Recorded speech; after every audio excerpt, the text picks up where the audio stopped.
시청자 여러분 안녕하십니까. 마켓나우 1부의 김호수, 고은별입니다. 자, 이번 주는 퐁당퐁당 징검다리 휴일이 있는 주간입니다. 이런 상황에서 우리 시장은 어디에 집중을 해야 될까요? 이번 주에도 결국에는 외국인 수급에 집중을 해야 되겠습니다. 지난 한 주 기준으로 봤을 때 여전히 외국인은 매도세, 순매도세를 보였습니다.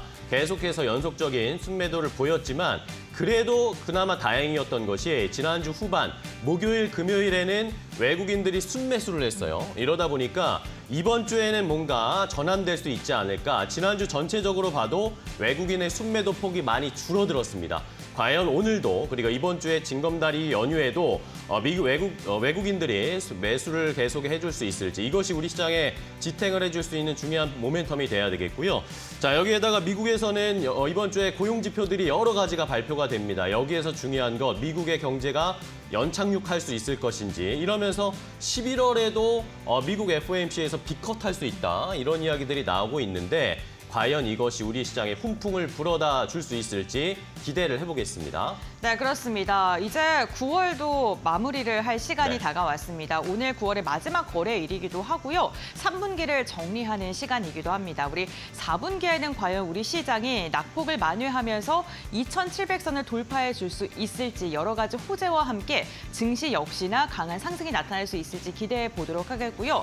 4분기 시작 정말 굵직굵직한 이벤트가 많습니다. 우리 시장은 쉬어가는 날도 많지만 테슬라 인도량 발표도 있고요. 고용지표 말씀해 주셨던 것도 있고 중국의 PMI 지표 발표 오늘 예정되어 있죠. 이런 여러 가지 이슈들을 잘 소화해 줄 수 있을지 그렇다면 어떠한 투자 포인트를 잘 눈여겨봐야 될지 오늘도 저희가 2시간 동안 알려드리겠습니다. 네, 자 오늘은 또 한 주의 출발 어떻게 준비해야 할지 여러 가지 이슈 먼저 이슈 레이더를 통해서 알아보겠습니다. 최근에 금값이 많이 올랐다라는 이야기 들으셨을 텐데 금만 오르는 게 아닙니다. 은 가격도 지금 굉장히 많이 올라가고 있는데 여기와 관련해서 은 관련 투자 수혜주를 알아보도록 하겠고요. 자, 그리고 테슬라 이번 주에도 많은 관심을 모으고 있습니다. 로보택시 공개도 10월 얼마 남지 않았는데 관련된 종목들 선별해 보겠습니다. 네, 이와 함께 중국이 본격적인 경기 부양책을 내놓고 있습니다. 관련해서 어떤 투자 포인트 있는지 알아보도록 하겠고요. 메타가 스마트 안경을 발표했죠. 국내 관련 기업들도 강한 시세를 분출하고 있는데 앞으로의 방향성은 또 어떻게 바라봐야 될지 이야기 나눠보겠습니다. 자, 마지막으로 주간증시온에서는 미디어스피어 강정수 박사와 함께 테슬라 조금 더 자세하게 분석해 보겠습니다. 요즘 좋은 이야기가 많고 주가도 잘 가고 있거든요. 투자 포인트 방향 잡아드리도록 하겠습니다. 네, 그럼 한 주의 첫 거래일 월요일입니다. 마켓나우 1부 지금 시작하겠습니다.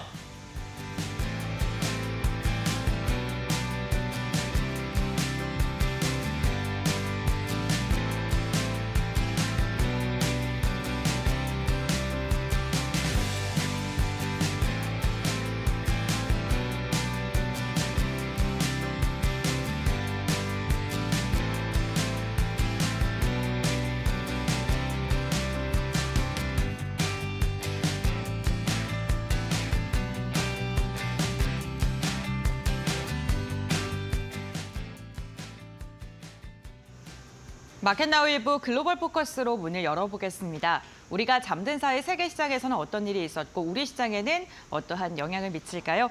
유한타증권의 천안본부점 김정섭 과장과 알아봅니다. 안녕하십니까? 네, 안녕하십니까? 네, 과장님 주말 사이 미증시도 어떤 이슈가 있었습니까? 네, 지난 금요일 뉴욕 증시는 혼조세를 보이며 마감되었는데요. 연준이 선호하는 물가 지표가 예상보다 더 큰 폭으로 둔화되었습니다. 이에 고점 부담에 따른 투자자들의 매물이 출회되는 양상이었는데요. 하지만 오량주의지의 다우지수는 미국 소비 심리 개선 흐름에 전기 지체가 우려가 줄어들며 장중 상승폭을 늘리면서 이날도 사상 최고치를 기록한 흐름이었습니다. 하지만 PC 둔화로 인한 기술주와 AI 반도체세에 대한 매도세가 시장에 영향을 미치는 모습이었는데요. 엔비디아가 장중 한때 3% 이상 떨어지며 120달러 선을 하회하기도 하였고 TSMC가 4.7% 하락해 주요 반도체 종목 중 낙폭이 가장 컸습니다. 전일 급등하였던 마이크론이 2%, 브로드컴이 3% 조정을 보였고 ASML, AMD, 퀄컴 등의 반도체 관련 섹터도 1%대 하락을 보이며 일제히 숨고르는 흐름이었습니다. 지난주 PCE 지표에 의해서 이번 주 글로벌 투자자들은 미국의 고용 지표를 주시하며 방향성을 잡아갈 것으로 전망하고 있는데요. 뉴욕 증시의 주요 주가 지수가 고점을 높여가는 가운데 지난 7월에도 고용 보고서가 글로벌 증시의 블랙 먼데이까지 촉발했던 만큼 이번 랠리가 유지될 수 있을지 여부가 중요한 이벤트로 다가올 것으로 보이기 때문에 이 부분 관심을 가지고 지켜봐 주시면 좋을 것 같습니다. 네, 알겠습니다. 물가 지표가 꾸준하게 둔화되고 있는 게 확인되고 있고 고용 지표를 앞두고 좀 경계감이 후반이 갈수록 점점 더 커질 것 같은데 그렇다면 월요일장인 오늘은 우리 시장 어떻게 출발할까요? 네, 금일 국내증시는 징검다리 연휴 예정 속에 보합권 흐름 예상하고 있습니다. 지난주 국내 코스피 지수의 경우 나아진 수급 여건 속에 전주 대비 2% 이상 상승하며 2,650포인트까지 반등하는 데 성공하였고 코스닥은 개별 종목들의 반등 속에 3.5% 상승하였는데요. 마이크론의 호실적과 중국의 불량채 발표가 상승의 재료가 되었습니다. 인공지능 고점 논란과 실적 우려로 최근 국내 반도체 업종에 집중되었던 외국인의 매도세가 완화되는 모습이 나타났고 중국의 대규모 경기 부양책 속에 석유화학 그리고 화장품 등의 업종들이 강세를 보이는데요. 그리고 이번 주에는 전기차 캐즘 완화 기대감에 불러온 테슬라의 3분기 차량 인도량 공개를 관심을 가지고 지켜보실 필요가 있습니다. 인도량 눈높이가 올라갈수록 다시 불어온 2차원 지주 훈풍의 지속성을 강화시킬 것으로 보고 있는데요. 다음 달 10일까지 로보텍스 데이 행사가 진행되며 관련주의 상승의 불씨를 이어갈지 관심을 가지고 지켜봐야 할 것 같습니다. 그리고 이번 주 증시는 다음 주 9일 한글날까지 연속으로 휴일이 중간에 끼어있기 때문에 큰 변화가 있기보다는 전체적으로 수강 상태가 이어질 것으로 보고 있는데요. 이런 가운데 최근 반등을 시도하고 있는 업종별 낙폭과제 섹터의 움직임이 상당히 적극적으로 나오고 있기 때문에 이러한 부분도 함께 봐주시는 전략이 유효할 것으로 바라보고 있습니다. 네, 알겠습니다, 과장님. 오늘 말씀 여기까지 듣겠습니다. 고맙습니다. 네, 감사합니다.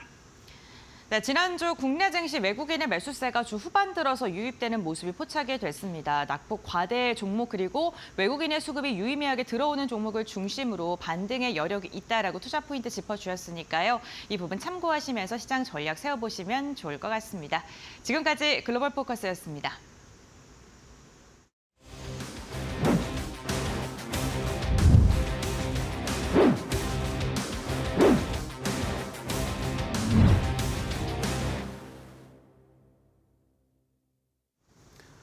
자, 이슈 레이더로 바로 이어가겠습니다. 오늘도 개장하기 전에 이슈들 알아보고 여기에서 종목 골라보도록 하겠습니다. 오늘 두 분의 전문가와 함께 할 텐데요. 오늘 GC인포의 박근호 이사 그리고 이데일리온의 곽유정 파트너 두 분과 함께 하겠습니다. 안녕하세요. 반갑습니다. 안녕하십니까. 네, 안녕하세요. 오늘 박근호 이사님과 처음으로 또 함께 하는데 잘 부탁드리고 네, 잘 부탁드립니다. 좋은 투자 전략 많이 알려주세요. 네. 네, 알겠습니다. 자, 그러면 또 어떤 이슈를 오늘 살펴봐야 될지 박근호 이사가 오늘 처음으로 포착한 이슈는 뭘지 궁금합니다. 함께 확인을 해볼까요? 국제금값이 사상 최고치 행진을 이어가는 가운데 은값도 12년 만에 최고치를 기록했습니다. 은값은 온스당 32달러를 기록했는데요. 중동에서 지정학적 갈등이 해소되지 않고 있는 데다 미국 중앙은행인 연준의 금리 인하 조치, 중국 부양책이 가격을 자극하고 있습니다. UBS는 내년까지 최대 20%가량 더 상승할 가능성이 있다고 내다보고 있는데요. 은은 금보다 경기에 더 민감하게 반응하죠. 앞으로 더 고공행진할 수 있을까요? 관련 이야기 나눠보겠습니다.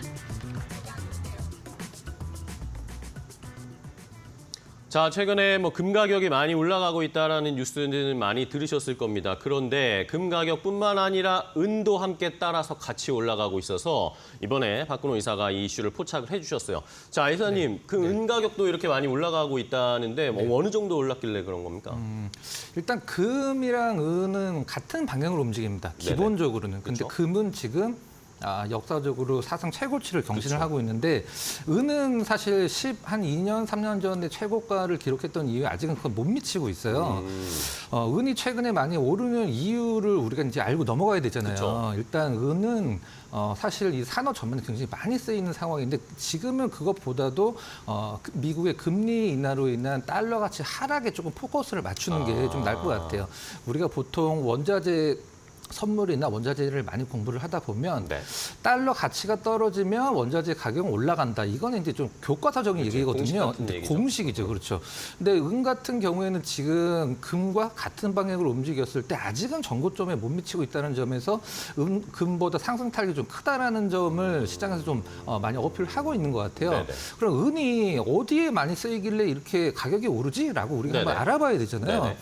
우리가 보통 뭐 반도체라든가 이 뭐 노트북도 마찬가지고요. 뭐 전자기기를 만들 때 전체 은 채굴량이라고 해야 될까? 생산량의 20% 정도가 이제 전자기기에 쓰이고요. 한 10% 정도는 태양광, 그다음에 한 5, 6% 정도는 우리가 보통 이렇게 합금 같은 걸 만들 때 은이 쓰이는데 제가 오늘 이 이슈를 정할 때 굉장히 좀 고민을 한 게 뭐냐면 네. 우리가 사실 뭐 하루에도 몇십 개의 시장이나 종목들에 영향을 줄 수 있는 이슈들이 많이 나오잖아요. 그렇죠. 근데 그런 것들이 깜짝하고 그냥 단기 시세로 끝나는 경우가 굉장히 많아요. 네네, 근데 맞아요. 이 은과 같은 경우는 금도 마찬가지긴 하겠습니다만은 이것들과 연관이 있는 기업들이 실질적으로 실적에 중장기적으로 영향을 줄 수 있기 때문에 네네. 우리가 지금 시장에서 조금 긴 시선으로 바라본다라고 하면은 은에 대한 투자, 물론 뭐 은에 대한 직접적인 투자, 뭐 ETF도 있을 수 있고 이번 달에도 ETF 관련돼서 은 ETF가 10% 넘게 수익 중에 불안한 장에서 그래서 그런 부분들이나 여러 가지를 봤을 때 그리고 또 전고체 배터리가 아직은 좀 뭐 연구 단계고 상용화 되려면은 굉장히 좀 먼 미래긴 합니다만 전고체 배터리 자동차 한 대 분량에 은이 1kg가 들어간대요. 1kg 이요? 네, 그래서 오. 앞으로 긴 전망으로 봤을 때는 뭐 사실 실제적으로 금보다 은이 단기적인 시세 탄력이 더 크거든요. 그래서 정리를 좀 한다라고 하면 금과 은은 같은 방향으로 움직인다. 근데 금은 역사적인 신고가를 계속 갱신하고 있는데 은은 아직 좀 덜 올랐다. 그다음에 금리 인하 지금 상황에서 달러 가치가 약간 하락한다라고 하면 원자재 가격은 오른다. 그래서 은과 관련된 기업을 한번 조금 주목을 해볼 필요성이 있어서 준비를 했습니다. 알겠습니다. 좋습니다. 박근호 이사님이 처음으로 알려주신 투자 포인트였는데 뭐 금 가격도 올라가고 있지만 은의 상승 탄력도 뭐 같이 올라가고는 있지만 전고점을 돌파하는 그 아직 상승 여력이 더 남아 있다라고 보시는 거죠, 그러면? 그렇죠. 네. 저도 그런 생각이고 시장에서도 그런 의견이 굉장히 좀 많이 나오고 있더라고요. 네. 자, 그러면은 말씀해 주신 금리나 이런 이야기도 있지만 뭐 어쨌든 말씀해 주신 대로 은이 산업재료로 많이 쓰이는 상황이니까. 그렇죠. 네. 여기에서도 이제 중요한 포인트가 되는데 또 멕시코 쪽에서 공급 자체도 좀 지금 뭐 원활하지 않다고 들었어요. 중요한 얘기 짚어주셨는데 네. 멕시코가 세계 은 생산지 중에 굉장히 큰 부분을 차지를 하고 있는데 네네. 지금 그 광부분들이 파업을 하고 계셔갖고 네네네. 지금 4달째 지금 거의 생산이 멈춰져 있는 상황이에요. 우리가 수요와 공급의 측면에서 공급이 조금 줄어들면 그쵸. 가격은 뭐 당연히 올라갈 수밖에 없는 상황이니까. 산업재료 지금 수요는 너무 많은데 공급이 안 따라주니까 네, 지금 네. 가격이 올라간다고 봐도 될까요? 네, 그렇죠. 그리고 지금 또 중요한 게 뭐냐면 우리가 보통 원자재 비철금속 중에 네. 이제 비철금속은 철보다 녹는 점이 낮은 금속을 이제 비철금속이라고 네. 얘기를 하는데요. 닥터코퍼라고 해서 구리의 방향성을 보면 경기를 알 수 있다라는 얘기를 하잖아요. 근데 네. 이 은도 거의 닥터코퍼라고 불리우는 구리와 어떤 마찬가지로 같은 방향성으로 움직이기도 하지만 은이 소비가 많이 되고 가격이 오르면 경기 침체를 아직까지는 걱정을 하지는 않아도 된다라는 얘기가 있거든요. 그래서 네네. 오늘 이슈를 굉장히 좀 첫 시간이라 신중하게 한번 좀 골라봤습니다. 알겠습니다. 자, 좋습니다. 은과 관련해서 우리가 투자 포인트를 좀 잡아보겠습니다. 박근호 이사님이 잘 정리를 해주셨어요. 공급도 지금 좀 차질을 빚고 있고 이런 상황에서 산업재에 쓰이는 은은 점점 늘어나고 수요는 많아지고 있고 자연스럽게 가격이 올라가겠죠. 여기에다가 미국이 금리 인하를 하게 되면 은 가격도 역시 수혜를 받을 거다라는 그런 이야기. 금보다는 또 상승 여력이 훨씬 더 많이 남아있다. 상승 여력, 전고점까지의 상승 여력이 있으니까 한번 상승을 기대해 보도록 하겠습니다. 자, 그럼 관련해서 어떤 종목들을 좀 체크해야 될지 고은별 앵커가 이 은과 관련된 수혜주가 될 수 있는 종목들의 흐름을 한번 체크해 봤습니다. 함께 확인해 보시죠. 네, 은 관련 사업을 영위하고 있는 종목군들 추려봤습니다. 특히나 기업들 같은 경우에는 은과 관련된 사업만 하는 게 아니라요. 금, 구리와 같은 비철금속과 관련돼서 재련을 하고 판매를 하는 사업을 같이 영위하는 기업들이 많았습니다. 그렇기 때문에 중국과 미국의 유동성 완화 정책에 힘입어서 앞으로 산업 성장성이 기대된다라는 긍정적인 코멘트가 최근에 속속 들어오고 있는데요. 전거래일을 기준으로 봤을 때 고려아연과 영풍 같은 경우에는 같은경우에는 최근 경영권 분쟁 소식 속에 주가가 많이 상승했기 때문에 한 걸음 쉬어가는 분위기가 나타났습니다. 주말 사이 금감원 쪽에서도 지금 너무 이렇게 과열된 분위기를 좀 지적하는 직접적인 언급이 나오기도 했었죠. 고려현 같은 경우 0.2%가량 쉬어가는 분위기였고요. 영풍 같은 경우에도 1%가량의 하락세를 그렸습니다. 다만 최근 한 달간 추세를 보게 된다면 주가는 정말 많이 오른 상황이고요. 이 외국인의 매수세가 꾸준하게 유입되고 있다는 것도 특징입니다. 특히나 영풍 같은 경우에는 11일부터 빠짐없이 외국인이 담아내고 있고요. 외국인의 매수세보다는 기관의 매수세가 주가를 들어 올리고 있는 기업도 있습니다. LS고요. 기관이 7거래일째 매수세가 유입되면서 주가도 끊임없는 상승 추세를 이어가고 있습니다. 전거래일에도 1.7%가량의 오름세가 확인되면서 12만 원 선 돌파하는 데 성공했고요. 풍산 같은 경우는 전일 5%가량의 강한 상승이 나왔습니다. 풍산은요, 대표적으로 구리와 연동돼서 움직이는 모습도 나타나고 있는데 최근에는 방산 기업으로의 모멘텀도 부각을 받으면서 증권가에서 코멘트들이 괜찮게 나오고 있고요. 전일 6만 1,000원 선 돌파했습니다.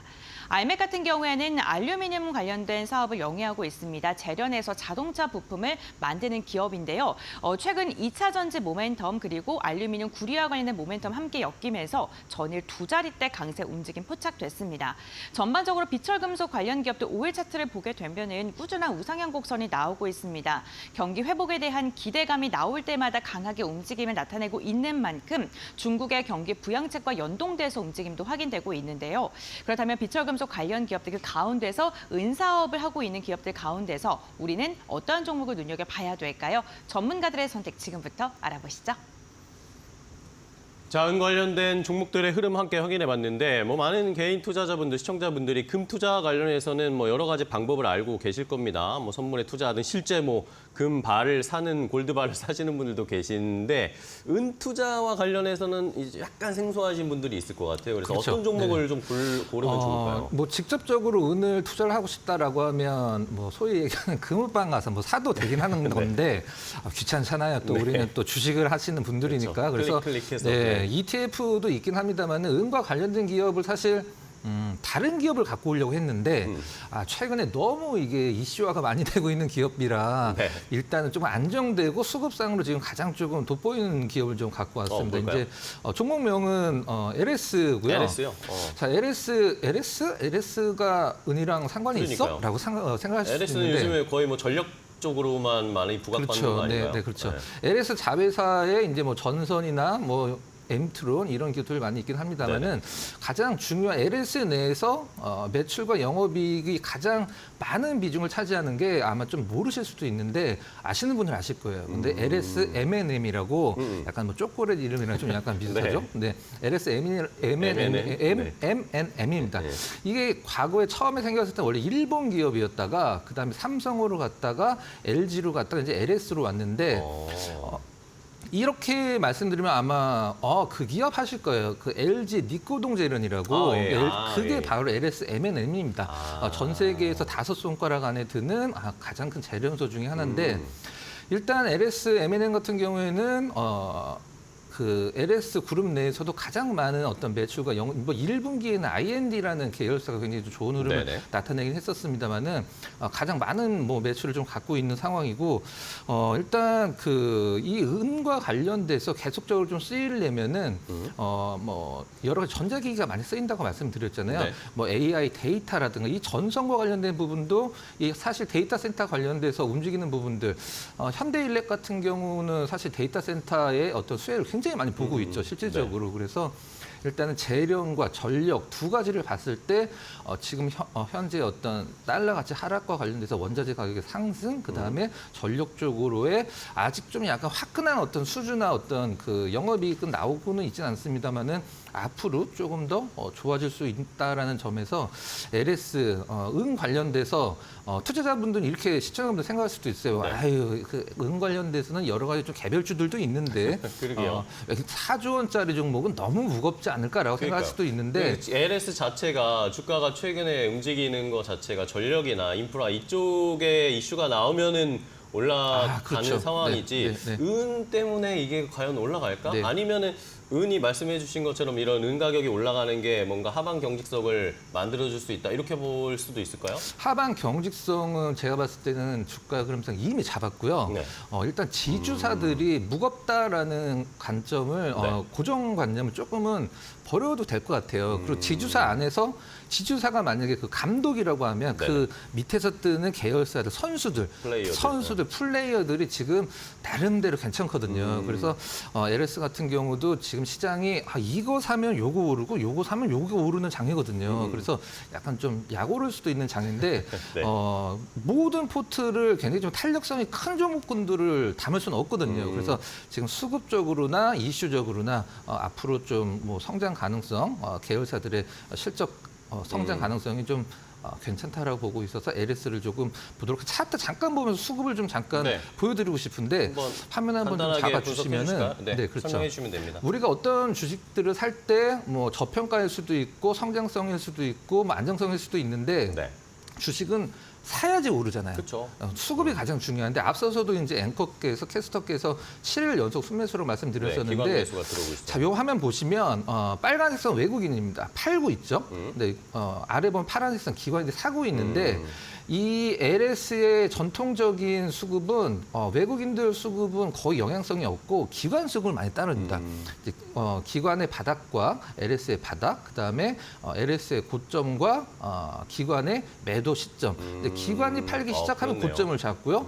단기적으로도 마찬가지죠. 단기적으로도 기관이 사면 단기 급등. 그다음에 최근의 흐름 보면은 거의 이제 기관 수급을 따르고 있기 때문에 뭐 외국인 수급 같이 우리가 흔히 얘기하는 쌍끌이 순매수 들어오면 좋긴 하겠습니다만은 현재 기관 수급만 보더라도 LS의 어떤 주가 흐름은 조금 기대를 하고 봐도 좋지 않을까라는 생각에서 LS를 한번 골라봤습니다. 알겠습니다. 자, 박근호 이사님이 오늘 첫 번째 이슈로 첫 번째 종목을 LS를 주셨는데 안정적으로 가져오시겠다는 의도가 강하게 느껴집니다. 첫 번째 종목 잘 들었고요. 자, 그렇다면 곽유정 파트너님도 최근에 은가격이 올라가는 이 상황에서 어떤 종목을 네. 저희가 한번 살펴볼까요? 저도 사실 이제 비철금속 관련 종목 가지고 왔는데요. 지금 고려아연이랑 영풍 쪽에서 경영권 분쟁하고 있어서 네. 못 가져오셨다 하셔서 사실 그런 종목들 빼면은 종목이 너무 몇개안 남아요. 제한적이고 네. 내진 시가총액이 1,000억 원대 지금 거래량이 없는 종목들밖에 없기 때문에 조금 이제 돌려서 비철 금속 관련된 종목을 저도 가지고 왔고요. 네. 풍산 가지고 풍산. 왔는데 네. 뭐 풍산 하면은 사실 지금 대표적으로 구리 관련 구리죠, 기업 네. 그리고 방산 관련 기업으로 아시는 분들 계시겠지만 비철 금속 쪽에서 또 재련 사업도 하고 있기 때문에 같이 함께 연관성을 좀 같이 보시면 좋을 것 같고요. 최근에 이제 미국 쪽에서는 금리 인하를 하고 중국 쪽에서는 경기 부양책을 하고 있지 않습니까? 네. 그렇게 되면 지금 글로벌 자산 가격 자체가 또다시 반등세로 강하게 갈 가능성이 높습니다. 실제로 지금 3개월 후 구리 선물 가격이 얼마인지 보니까 지금 1만 달러를 다시 돌파했다고 하고요. 철광석 값도 톤당 지금 100달러대로 올라섰다고 합니다. 그렇기 때문에 은 가격뿐만 아니라 지금 또 구리 가격 상승에 대한 수혜를 같이 함께 보고 있는 풍산을 우리 시청자분들이 주목을 해보셨으면 좋겠고요. 일단은 풍산 쪽에서 하고 있는 사업을 보면 신동사업과 방산사업 부문 이렇게 전체적으로 봤을 때 크게 나눠볼 수가 있는데 일단은 각종 비철 금속을 소재로 해서 신동 제품을 생산한다는 점에서 일단은 같이 함께 보셨으면 좋겠고요. 방산 사업 하면은 대표적으로 풍산 쪽에서 만들고 있는 게 이 총알, 포탄 사업이라고 볼 수가 있겠죠. 보통 구리가 이 총알이나 포탄의 껍질로 사용을 하고 있기 때문에 이런 이제 총포탄에 대한 수혜가 최근에 이제 K9 자주포가 해외에서 수출 잘 되고 있잖아요. 네네. 그럼 같이 함께 소모성 제품들도 판매가 될 수밖에 없기 때문에 네. 최근 2분기에도 매출 실적 굉장히 많이 냈었고 이제는 하반기 우리가 좀 기대를 해봐야 되는데 사실 이번 하반기보다도 내년 실적에 대한 기대감이 더 크게 지금 들어오고 있는 중이거든요. 대구 경탄 이제 공장이 또 증설이 될 것으로 보여지기 때문에 이런 모멘텀을 토대로 우리 시청자분들이 풍산을 주목을 해보셨으면 좋겠습니다. 네, 알겠습니다. 자, 첫 번째 이슈는 은 가격도 함께 올라가고 있는 상황에서 바라봐야 할 종목 LS와 풍산을 하나씩 두 분이 주셨습니다. 자, 그럼 다음 이슈로 바로 이어가겠습니다. 이번엔 곽유정 파트너가 포착한 이슈 바로 공개하겠습니다. 2차 전지 종목들이 부진한 실적 전망에도 불구하고 이달 두드러진 주가 상승률을 보이고 있습니다. 이달 2차 전지 지수는 8% 넘게 상승하며 34개 테마형 지수 중 가장 높은 수익률을 기록했는데요. 테슬라의 3분기 인도량 훈풍의 전망과 유럽 전기차 보조금 기대감 등이 맞물린 가운데 저가 매수 투자 심리가 작용한 영향입니다. 골드만삭스는 로보택시 공개를 앞둔 테슬라를 매수하라고 코멘트를 달기도 했습니다. 과연 테슬라의 여러 이벤트가 국내 기업들을 움직일까요? 지금부터 알아보시죠. 자, 최근에 테슬라 이야기가 많이 나오고 있어요. 주가도 잘 가고 있고 좋은 이야기들, 모멘텀들이 많이 붙고 있는 상황이기 때문에 한번 권희정 파트너와 분석을 해볼 텐데요. 자, 테슬라 주가가 요즘 미국에서 잘 가고 있어요. 인도량도 늘어날 것이다. 아직 네. 발표는 안 돼. 이게 발표 언제 되죠? 인도량 같은 경우에는 10월 2일에 발표가 얼마 안 난다고 남았네. 보시면 되고요. 10월 10일에는 로보택시 관련해서 공개한다. 발표 소식이 있고, 그리고 이제 하반기 10월 이제 말로 넘어가게 되면 테슬라 이제 3분기 실적 발표도 있기 때문에 지금 3대 어떻게 보면은 빅 이벤트가 10월 달에 테슬라 쪽에 있다고 보시면 좋을 것 같고요. 제가 봤을 때 10월 달은 이렇게 양분화 될 것 같아요. 10월 초 중순까지는 테슬라 관련 이슈, 그리고 중순에서 말쯤에는 엔비디아 이제 블랙엘 출시에 대한 기대감 이렇게 갈 가능성이 높아서 일단은 사실 3분기 실적에 대한 기대감보다는 지금 앞선 이제 인도량에 대한 상승분과 로보택시에 대한 기대감이 조금 더 지금 우세하다고 볼 수가 있거든요. 그런데 다만 지금 이제 월가 쪽에 있는 그 증권사들이 지금 시점에서 이제 테슬라를 주목해 봐야 된다 또 이런 이야기를 한 것으로 봤을 때 대다수의 또 테슬라 주주분들 입장에서는 항상 또 이런 이슈가 나오면 세론으로 주가가 빠지더라라고서 이야기하시는 그쵸. 분들이 테슬라 많으시기 패턴이 늘 때문에 그렇습니다. 이슈 앞두고 나서 올라가다가 결국에 발표하고 실적이 나오든 로보택시 이런 거 공개하고 네. 나면은 거의 또 주가가 빠지잖아요. 그쵸. 오히려 그때 매수 타이밍을 잡아야 되는 거 아닙니까? 근데 어차피 우리 국내 지금 주식에서 우리가 봤을 네. 때는 우리가 지금 국내 주식을 하지 지금 테슬라를 주식을 매매를 하는 건 아니잖아요. 네. 그래서 국내 시장 입장에서는 이런 테슬라 향 이제 관련 이슈가 들어오면 전기차나 지금 자율주행 관련 종목들이 그러게요. 또 트레이딩 관점으로 추세를 만들어 나갈 가능성이 높기 때문에 관련 이슈를 주목해 보자라는 거고요. 관련 이벤트는 계속해서 지금 좀 들어오게 네. 될 만한 모멘텀이 좀 많은 것 같습니다. 이제 조금 더 살펴보자면 네. 일단 10월 2일에 이제 발표가 되는 내용들을 보면 최근에 바클레이즈 쪽에서 엄청 긍정적인 리포트를 내놨더라고요. 지금 대다수의 증권사 쪽에서는 이번 이 평균 전망치가 한 46만 1,000대 정도 이제 예상을 하고 있는데 바클레이즈 쪽에서는 지금 전기차 인도량을 47만 대까지도 지금 상향해서 전망을 하고 있는 상황이라고 볼 수가 있을 것 같고요. 사실 올해 지금 상반기 전체적으로 봤을 때는 이 전기차 인도량 자체가 83만 대로 전년 동기에서는 7% 줄어든 상황이긴 합니다. 그럼에도 불구하고 이렇게 이제 서서히 전기차 쪽 인도량이 이제 증가하고 있다라는 점이 이제는 전기차를 우리가 전기차로만 바라볼 게 아니라 소프트웨어카로 바라봐야 되는, 그러니까 미래 모빌리티로 이제 바라봐야 되는 그런 시기잖아요. 그러다 보니까 이제 다가오는 이제 로보택시 출시에 앞서서 이미 지난달이었나요? FSD가 이제 내년에 네네. 중국과 유럽 쪽에 이제 본격적으로 출시될 것이다라는 기대감도 지금 들어와준 상황이고, 또한 이제 진짜 스마트 소환이라는 ASS 그런 기능들도 하나씩 이제 풀어가게 되면서 구매자들의 또 소비자들의 그런 자극을 지금 계속 촉매한다고 볼 수가 있을 것 같고요. 사실 굉장히 좀 똑똑하게 머리를 쓴 게 우리나라 같은 경우에는 차량이 다 선텐이 되어 있잖아요. 근데 미국의 차량 같은 경우에는 투명하게 되어 있는 경우가 많다고 합니다. 특히 구글의 이제 웨이모 같은 경우에도 이렇게 투명하니까 차량 안에서 그런 이제 차량을 타시는 분들, 그런 이제 고객들이 어떻게 이 차량 안에서 뭘 하는지를 어떻게 보면 들여다볼 수가 있잖아요. 그런데 그 안에서 여러 가지 행위들을 하는 것을 봤을 때 지금 실제로 구글의 웨이모 차량의 그 구매 그렇게 그 대수 자체가 그러니까 지금 서비스를 하고 있잖아요. 네. 그 무인 차량 그 서비스를 하고 있는데 거의 한 주에 한 10만 대 가량이 지금 넘어설 정도로 그렇게 그러니까 차량을 부르는 그런 이제 콜 대수가 굉장히 늘어나고 있다고 하더라고요. 로보택시.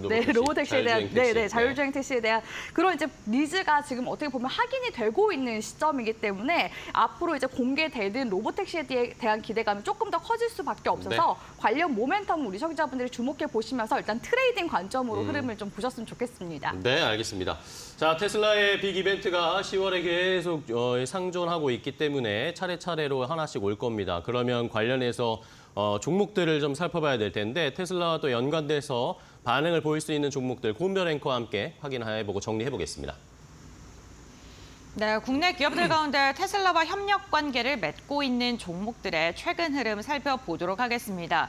우선 금요일장에는 좀 한 걸음 쉬어가는 움직임이 포착이 됐습니다. 대표적으로 지난주에 강한 상승에 보였던 종목이 LNF가 있겠는데요. 테슬라의 공급 계약 체결 소식도 전해지면서 시장에서 주목을 받던 종목 중에 하나이기도 하죠. 2차 전지 관련 기업인 LNF는 지난주에 주가가 강한 상승이 나오면서 한 달 반 만에 10만 원 선을 돌파하는 데 성공했습니다. 다만 단기적으로 강한 시세가 분출하다 보니 금요일장에는 외국인과 기관의 차익 매도 물량이 쏟아지면서 1.2%가량 하락을 했습니다. 다만 추세적으로 계단식 상승은 좀 이어가고 있는 모습이고요. 피런티어 같은 경우에도 테슬라에 공급을 하고 있는 기업입니다. 자율주행 관련해서 카메라 모듈과 관련된 종목인데요. 1.7%가량의 하락세가 지난주에는 포착이 됐습니다. LG이노텍도 대표적으로 테슬라의 카메라 모듈을 공급하는 기업 중 하나죠. 모델3 같은 경우에는 8개의 카메라가 탑재되는데 로보택시는 더 많은 카메라가 탑재될 가능성이 굉장히 높기 때문에 이에 대한 기대감이 나오고 있습니다. 스마트 레이더 시스템 자율주행과 관련된 기업입니다. 직전 거래일에는 5%에 가까운 주가의 하락세가 나오면서 추세적으로 단기적으로 좀 꺾이는 모습이 나타났었는데 최근 추세를 보게 된다면 그래도 괜찮은 움직임이 나타나고 있습니다. 테슬라 관련 기업들 금요일장에는 좀 변동성이 확인이 됐습니다. 이슈가 다가올수록 상승 추세를 이어갈 수 있을지 그렇다면 어떠한 종목을 눈여겨봐야 되는지 지금부터 알아보시죠. 자, 테슬라 관련주들을 하나 골라보겠습니다. 일단은 곽유정 파트너님은 어떤 걸 보실지, 테슬라가 우리가 전통적으로 생각했을 때는 2차 전지를 봐야 된다. 최근에 네. 2차 전지들도 많이 바닥에서 올라오는 상황이고, 또 자율주행 쪽, 로보택시 수혜받을 수 있는 쪽이 있는데 어떤 거 고르실 거예요? 저는 이제 자율주행차 관련 종목들 어차피 트레이딩 관점으로 보라고 말씀드렸기 예. 때문에 최근에 좀 추세가 만들어지고 수급이 또 들어오고 있는 그런 종목군들 위주로 우리 시청자분들이 일단 관심 종목에 담아두고 흐름을 보시면 좋겠다 생각이 이슈도 들어서 또 눈앞에 있으니까. 네네 SOS랩이라는 SOS 종목을 랩? 가져왔고요. 이 기업 같은 경우에는 이제 코스닥 1호 라이다 상장 기업이라고 볼 수가 있는데 네네. 이 라이다 쪽이 사실 지금 시장 수요는 계속해서 늘어나고 있습니다. 전망도 좋거든요. 2033년도 기준으로 글로벌 라이다 시장 규모가 18조 원대 이제 이를 것이다라는 그런 전망치가 있음에도 네네. 불구하고 글로벌 라이다 기업 중 일부 기업들이 지금 현재 자금난으로 파산하거나 미중 기술 경쟁에 이제 중국 기업의 수출도 이렇게 제약되게 되면서 시장 내 경쟁 업체가 지금 많이 줄어든 그런 상황이라고 볼 네. 수가 있습니다. 그러다 보니까 지금 앞서서 이제 1, 2, 3위를 앞두고 있는 기업들이 미국의 벨로다인 그리고 쿼너지를 들어볼 수 있고요. 이스라엘 쪽에서는 이노비즈가 있는데 여기에 이어서 이 SOS랩이 세계 4대 라이다 업체로 지금 거론이 되고 있는 그런 상황이기 때문에 앞으로의 성장성을 좀 주목을 해본다면 괜찮은 종목이라고 보여지고요. 이 기업 같은 경우에는 또 최근에 고정형 라이다 제품을 또 만들었었는데 지금 개발에 성공했고 상용화를 지금 앞두고 있는 단계라고 볼 수가 있습니다. 그래서 만약에 이 고정형 라이다를 상용화를 만약에 하게 된다라고 했을 때 최소 1만 대에서 최대 10만 대까지 수요가 발생할 것으로 기대가 되기 때문에 사실 지금보다는 2027년도에 이제 매출액이 좀 더 기대가 되는 지금 2027년도 27년이요? 예상되는 지금 가이던스 같은 경우에는 1,400억 원 정도 되거든요. 근데 사실 지금 이제 상장한 지 얼마 안 됐고 기술 특례 상장했기 때문에 적자 기업입니다. 근데 적자에서 이렇게 흑자로 그것도 1,000억 원대까지 가기까지 이제 몇 년 안 남았다라는 점에서 시장 개화가 가파르게 이제 일어날 수 있다라는 점을 우리 시청자분들이 같이 함께 꼽아 보셨으면 좋겠고요. 기술적인 구간들도 같이 함께 보도록 하겠습니다. 네. 사실 이제 신규 상장주 같은 경우에는 오버행 물량에 대한 부담감이 있다고 볼 수가 있을 것 같은데요. 그럼에도 불구하고 8월 달 지금 저점 이후로 다시금 추세가 상방으로 만들어지고 있는 모습이 네. 관측이 되고 있습니다. 이미 이제 기술적으로 봤을 때는 8월 말에 골든 크로스가 나와주면서 추세가 지금 상승 전환되고 있는 중이고요. 9월 지금 초 기점으로 해서 한번 유성형 캔들로 대량 거래량이 나온 그러게요. 모습 볼 수가 있는데 여기서는 일단 앞선 이제 차익이 한번 나와준 것으로 보여집니다. 그렇기 때문에 지금 시점에서 사실 우리가 트레이딩으로 본다라고 한다면 짧게 손절가 잡아가시는 것도 용이하거든요. 현재 지금 9월달 기점으로 해서 지지 구간 만들어주는 이제 6,900원 구간대 기준으로 해서 이탈 여부 짧게 잡아가시면 네. 되고 상단으로 이제 올라가는지 여부는 9,500원 이제 돌파 여부 내지는 9,500원 500원까지 추세 구간을 단기적으로 공략을 해볼 수가 있기 때문에 제가 말씀드리는 두 가격 구간대 기준으로 해서 흐름을 잡아가시면 좋을 것 같습니다. 알겠습니다. 자, 하단은 6,900원이고 상단은 9월 6일에 9월 초에 한번 고점까지 올라갔던 9,380원대까지 갔었는데 요거 한번 돌파할 수 있는지를 잘 살펴보자고 해주셨어요. 자, 그렇다면 박근호 이사님은 어떤 거 보실 거예요? 테슬라 관련해서 자율주행입니까? 2차 전지입니까? 저는 그냥 차입니다. 차 자체. 차 자체? 차대. 아. 일단 우리가 테슬라 관련주라고 하면 네. 친구들이 그런 얘기해요. 그냥 테슬라 관련주 뭐 사야 돼? 그럼 테슬라 사. 엔비디아 관련주 뭐 사야 돼? 그럼 엔비디아 사. 네. 그러는데 아까 곽 파트너님께서도 말씀하셨듯이 국내 주식을 다루는 자리니까 저는 이제 명신이라는 종목을 좀 갖고 왔어요. 명신산업? 네, 명신산업 갖고 왔습니다. 보통 이게 테슬라 관련주로 꼽히는 기업들이 그냥 살짝 숟가락만 얹었거나 거의 뭐 영향이 미미한 기업들이 많은데 명신산업 같은 경우는 전체 매출이 100이라고 했을 때 현대가 30이고 테슬라가 70입니다. 그렇기 때문에 우리가 보통 명신산업 얘기할 때 테슬라의 풀옥시다라고 얘기를 하는데 풀옥시라는 것은 어떤 것의 일부분을 담당하는 걸 얘기를 하는 거죠. 그래서 어떤 것을 하는 기업이냐면 우리가 보통 차가 이제 뼈대가 있잖아요. 차 뼈대가 있으면 핫스탬핑이라고 해서 철을 굉장히 차갑게 뜨겁게 만들었다가 차갑게 식히면서 또 가볍게 또 얇게 강하게 만드는 건데 이 기술이 그냥 우리가 보통 뭐 TV에서 삼국시대 얘기 나올 때도 철 만들 때 달군 다음에 물에다가 훅 담그잖아요. 그렇죠. 네. 그런 게 아닙니다. 굉장히 힘든 기술이에요. 그렇죠. 그렇기 때문에 테슬라도 이 명신산업 핫스탬핑을 쓰는 건데 다른 거 필요 없고 제가 화면에서 재미있는 거 하나 좀 보여드릴게요. 무슨 우리 차트죠? 이제 화면 한번 좀 잡아주세요. 네. 일단 시청자 여러분 화면 보시면은 설명해 주십니다. 두 개의 선이 같이 움직이는 걸 볼 수가 있죠. 예. 여기서 이제 빨간 선이 명신산업 주가입니다. 파란 그다음에 선은요? 파란 선이 테슬라예요. 테슬라 주가? 네, 그러니까 테슬라가 상승을 하면 명신산업도 상승을 합니다. 그렇네요. 최근에는 약간 좀 괴리가 벌어지긴 했는데 이게 바로 얼마 전까지의 굉장히 긴 기간인데 거의 유사하네요. 거의 똑같죠. 네. 고점과 저점이 거의 유사하죠. 그렇기 네. 때문에 뭐 테슬라를 사셔도 되고 뭐 앞서서 이제 곽 파트너님께서 말씀하신 종목 같은 경우는 요즘에 제 주위에서 주식 좀 하시는 분들이 굉장히 관심을 많이 갖고 있는 종목이더라고요. 그래서 여기에 좀 필적할 만한 종목을 갖고 나와야 되는데라고 해서 저는 명신산업을 골라봤습니다. 네. 한 가지 좀 약간 아쉬운 점은 군산 공장에서 이제 다른 전기차 회사들의 생산을 좀 대리하려고 했었었는데 그 부분이 좀 약간 좀 유야무야된 부분이고요. 그 부분 제외하면은 그거는 이제 되면 좋은 거고 아니다라고 해서 사실 마이너스라고 보기는 좀 힘들다라고 생각을 하고 있습니다. 그래서 명신산업 테슬라 관련주로 저는 이 종목을 한번 픽을 해봤습니다. 알겠습니다. 자, 말씀해 주신 것처럼 테슬라를 관심이 많으시면 아예 테슬라를 사는 방법 아니면 주가의 패턴이 거의 유사하게 움직이는 명신산업을 매수해 보는 것도 좋겠다라는 의견 주셨으니까 시청자분들이 아마 판단을 해 주실 겁니다. 두 분의 의견 어떤 것이 더 좋은지 잘 판단하고 적용해 보시면 되겠습니다.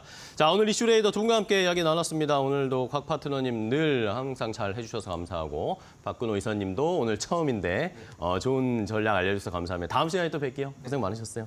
고맙습니다.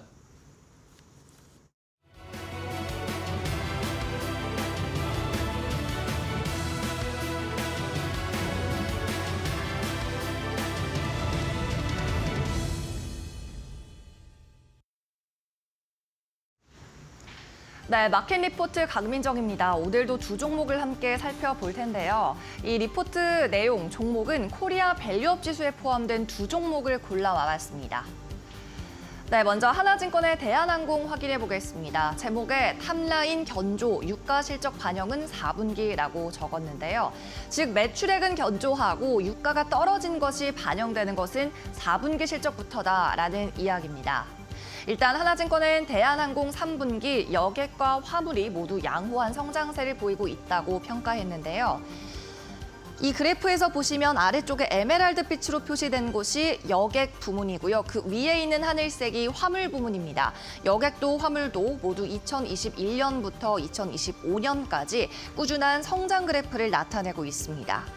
또 최근 국제 유가가 하락하고 있는데요. 이 유가가 하락하면서 항공유, 연료비의 부담은 완화되는 중입니다. 다만 이 부분은 이번 3분기가 아니라 4분기부터 반영될 거라고 적었고요.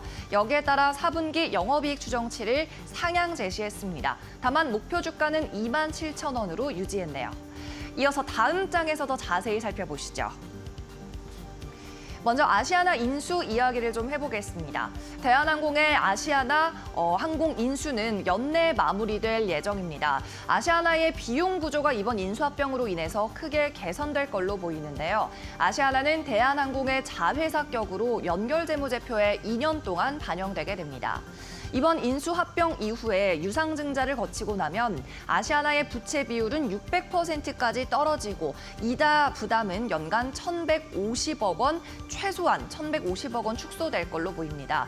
양사의 시너지 효과로 인해서 밸류에이션 상향이 필요하다고 적고 있는데요. 또 국내 유일의 FSC, 풀 서비스 캐리어, 즉 장기 노선을 보유한 국제 항공사로서 원거리 노선에 대한 지배력이 강화될 거라고 보고 있었습니다. 3분기 실적으로 돌아가 보면요. 일본 노선과 중국 노선의 공급이 증가하고 있어서 단거리 노선은 여객운임이 저조했습니다. 하지만 미국과 유럽, 동남아 노선의 여객운임이 양호했기 때문에 어느 정도 실적을 상쇄해 줄 수 있을 걸로 보이고요. 이번에 코리아 밸류업 지수에 편입이 됐습니다만 추가적인 주주 환원 확대 여력은 제한적이라고 봤습니다. 아시아나 이슈 때문이죠. 사실 대한항공은 배당 정책상 배당금이 연결 기준으로 순이익 30% 이내에서 가능한데요. 실적만 놓고 봤을 때, 숫자만 놓고 봤을 때는 배당금이 확대될 수 있는 여지가 충분히 있습니다만 아시아나 인수를 앞두고 있어서 이 같은 배당금 확대가 이뤄지기는 조금 힘들 걸로 보고 있습니다. 네, 계속해서 다음 리포트 살펴보도록 하겠습니다. 이번에는 키움증권에서 발간한 오리온 관련 리포트 함께 살펴보죠. 마찬가지로 코리아 밸류업 지수에 포함이 된 기업이죠. 제목에 밸류업의 원년이라고 적었습니다. 먼저 3분기 실적 프리뷰해보면 영업이익이 1,415억 원으로 예상되고요. 지난해 3분기와 유사한 실적을 기록할 것 같습니다. 한국법인과 중국법인에서는 살짝 부진한 실적이었지만 러시아나 베트남 등에서 이를 상쇄해줄 걸로 예상되기 때문입니다. 또 오리온은 대한항공과는 다르게 주주 가치의 추가 재고 여력이 상당히 높다고 보고 있었는데요. 다만 목표 주가는 14만 2천 원으로 유지했고요. 투자 의견도 매수 유지했습니다. 추가적인 내용 뒤쪽에서 살펴보시죠. 말씀드린 것처럼 3분기 한국법인과 중국법인은 매출이 소폭 부진할 전망입니다. 하지만 베트남과 러시아 법인의 매출 호조가 이를 방어해줄 걸로 보이고요. 미국 법인에서도 수출 증가가 이뤄지고 있습니다. 러시아 법인의 매출액 추이를 보면 2021년의 회색 그래프, 그 위로 22년의 파란색 그래프, 매출액이 소폭 더 높아진 모습 확인할 수 있고요. 검정색으로 표시된 2023년은 더 높아졌고 24년에도 약간의 증가가 있을 계획입니다. 여기에 더해서 4분기에는 3분기보다도 또 영업이익이 더 나아질 걸로 예상되는데요. 리포트에서는 중국과 베트남의 춘절 매출이 본격적으로 반영될 거다라고 적고 있는데 아마도 중추절을 이야기하고 싶었던 것 같습니다. 우리나라로 따지면 추석이죠. 이 추석 매출이 4분기에 본격적으로 반영이 될 걸로 예상되고 또 4분기에는 중국에서 경기 부양 의지를 드러냈기 때문에 소비가 풀릴 여력이 있어서 여기에 대한 효과도 기대가 되는 상황입니다. 동사는 대한항공과 달리 주주가치 재고의 여력도 높은 기업이죠. 이번에 코리아 밸류업 지수에 포함이 됐는데요. 사실 이전까지는 현금 흐름이 상당히 양호한 기업임에도 불구하고 배당 성향은 그리 높지 않았습니다. 그러나 올해 4월 2024년에서 2026년 배당 성향을 20% 이상으로 확대하겠다고 공언을 한 상황입니다. 우량한 재무 구조를 바탕으로 주주 환원 규모를 확대할 여력은 충분하다고 보고 있고요. 특히 중국 법인과 베트남 법인에서 큰 투자가 마무리가 된 상황입니다. 앞으로는 꾸준한 배당으로 인해서 한국 법인의 현금 유입이 가능하다고 보고 있습니다. 오리온 업종 내에서 이 배당 성향이 가파르게 증가할 수 있는 기업으로 평가하고 있습니다. 네, 이상으로 마켓 리포트에서 전해드렸습니다.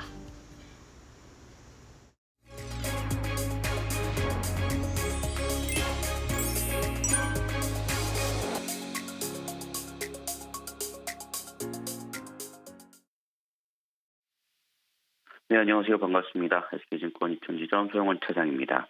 자, 오늘 시장의 출발에 앞서 미국 증시와 지난주에 대한 부분들 좀 정리해 보도록 하겠습니다. 우선 지난주 중국이 주간 15% 내외 급등을 하면서 중국 섹터와 관련된 흐름들이 상당히 좀 강한 모습들을 좀 보인 모습이었기 때문에 오늘 이번 주도 거기에 따라 좀 여전히 좀 관심을 갖고 좀 진행을 해나가 보실 필요가 있겠다라고 말씀을 좀 드릴 수 있겠습니다. 그런 상황 속에서 미국 시장은 좀 혼조세 마감을 했는데요. 현재 구간에서 물가에 대한 안정 기대감들은 여전히 좀 부합하고 있는 모습이지만 최근 우려감으로 컷 이후에 반등하면서 정고점에 좀 도달한 측면으로 기술적 저항이 작용을 하는 모습들이 나타나주고 있습니다. 그렇기 때문에 이번 주에 발표되는 ISM 제조업 지표와 고용 보고서가 상당히 좀 중요하게 작용을 할 수 있다라고 말씀을 드릴 수 있기 때문에 그 점을 좀 체크를 해나가 보시면서 대응 전략을 세워나가시는 게 좋을 것으로 예상이 되고 있고요. 특히나 한국 증시 같은 경우에는 상대적으로 좀 덜 오른 경향들은 있습니다만 최근 일본 총리 선출로 인해서 엔화 가치가 급등하는 모습들이 좀 보였고 이로 인해서 조금 변동성을 좀 만들어낼 수 있다라는 점에서 일본 증시에 대한 흐름들도 좀 체크를 해나가 볼 필요가 있겠다라고 말씀을 좀 드릴 수 있겠습니다.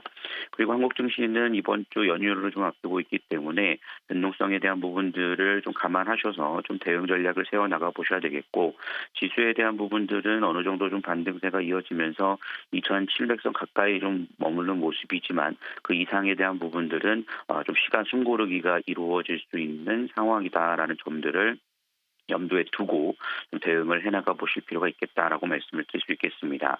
그렇기 때문에 지수의 방향성보다는 섹터의 흐름들이 무엇보다도 중요하게 작용을 할 것으로 예상이 되는데 최근 테슬라를 중심으로 한 상승세가 좀 두드러진다는 점을 감안해 보면 한국 증시에서도 2차 전지에 대한 추가 상승도 좀 기대해 볼 수 있지 않을까라고 생각을 하고 있습니다. 한국 시장에서 2차 전지의 대표 종목인 삼성 SDI와 LG에너지솔루션에 대해서 이번 주 꾸준히 좀 관심을 갖고 좀 진행을 해나가 보실 필요가 있겠다라고 말씀을 드릴 수 있겠고요. 지난주 후반에서 외국인 수급들이 좀 들어오는 모습들이 나타나줬고 그것이 좀 연속성을 보인다라면 단기 조정 이후에 추가 상승도 나올 수 있다라는 점들을 염두에 두시면 좋을 것 같습니다. 최근 2차 전지 섹터 중심으로 특히나 패시브 자금이 상당히 좀 강하게 유입되고 있는 점을 감안해 본다라면 단기간에 큰 상승을 노려보긴 어렵다 하더라도 저가 매수 기회는 분명히 나오고 있다라는 점을 볼 수 있기 때문에 그런 점에서 장기적인 투자 관점에서 대응 전략을 세워나가 보시면 충분하지 않을까라고 말씀을 좀 드리면서 정리를 해드릴 수 있을 것 같습니다. 성공 투자하시길 바라겠고요. 지금까지 SK증권 이천지점 성호 차장이었습니다. 감사합니다.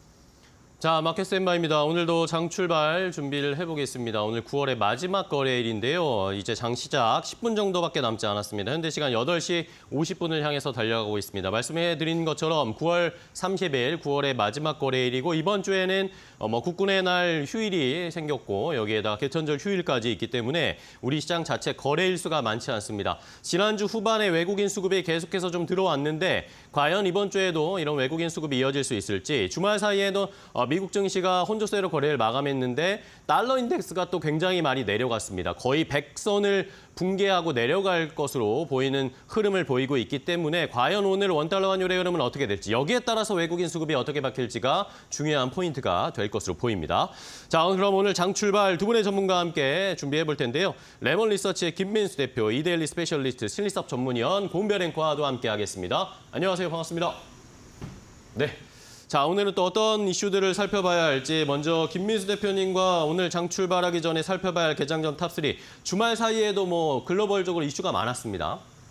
네, 짧게 끝나셨네요. 예, 일단 이번에 지금 글로벌 증시 관련된 쪽에서 일본 얘기가 가장 많았던 것 같습니다. 일본의 새 총리가 선출되면서 글로벌 시장의 변동성을 다시 키우는 게 아니냐라는 쪽에 대한 부담감이 있었는데 특히 니케이 선물이 급락하면서 국내 증시에 대한 우려감들도 살짝 나오곤 있었다라고 하는데 항상 국내 증시는 이상하다 그러면 먼저 선반영이 되는 측면들이 많죠. 그럼에 비해서 아마 약간 어떤 추가적인 이제 일본 증시 동향을 봐야 되긴 하겠지만 특히 엔화의 동향을 좀 체크를 해야 되겠지만 140엔대 초반대는 강하게 지지를 했다란 관점과 함께 흐름을 보게 되면 일단은 우려감은 커도 시장에 대한 변화는 그렇게 크지 않지 않을까 생각되고 있기 때문에 일단 변동성이 커져서 오히려 낙폭이 커진다. 이 부분은 대응을 하시는 게 더 맞지 않나라는 쪽으로 바라보고 있고요.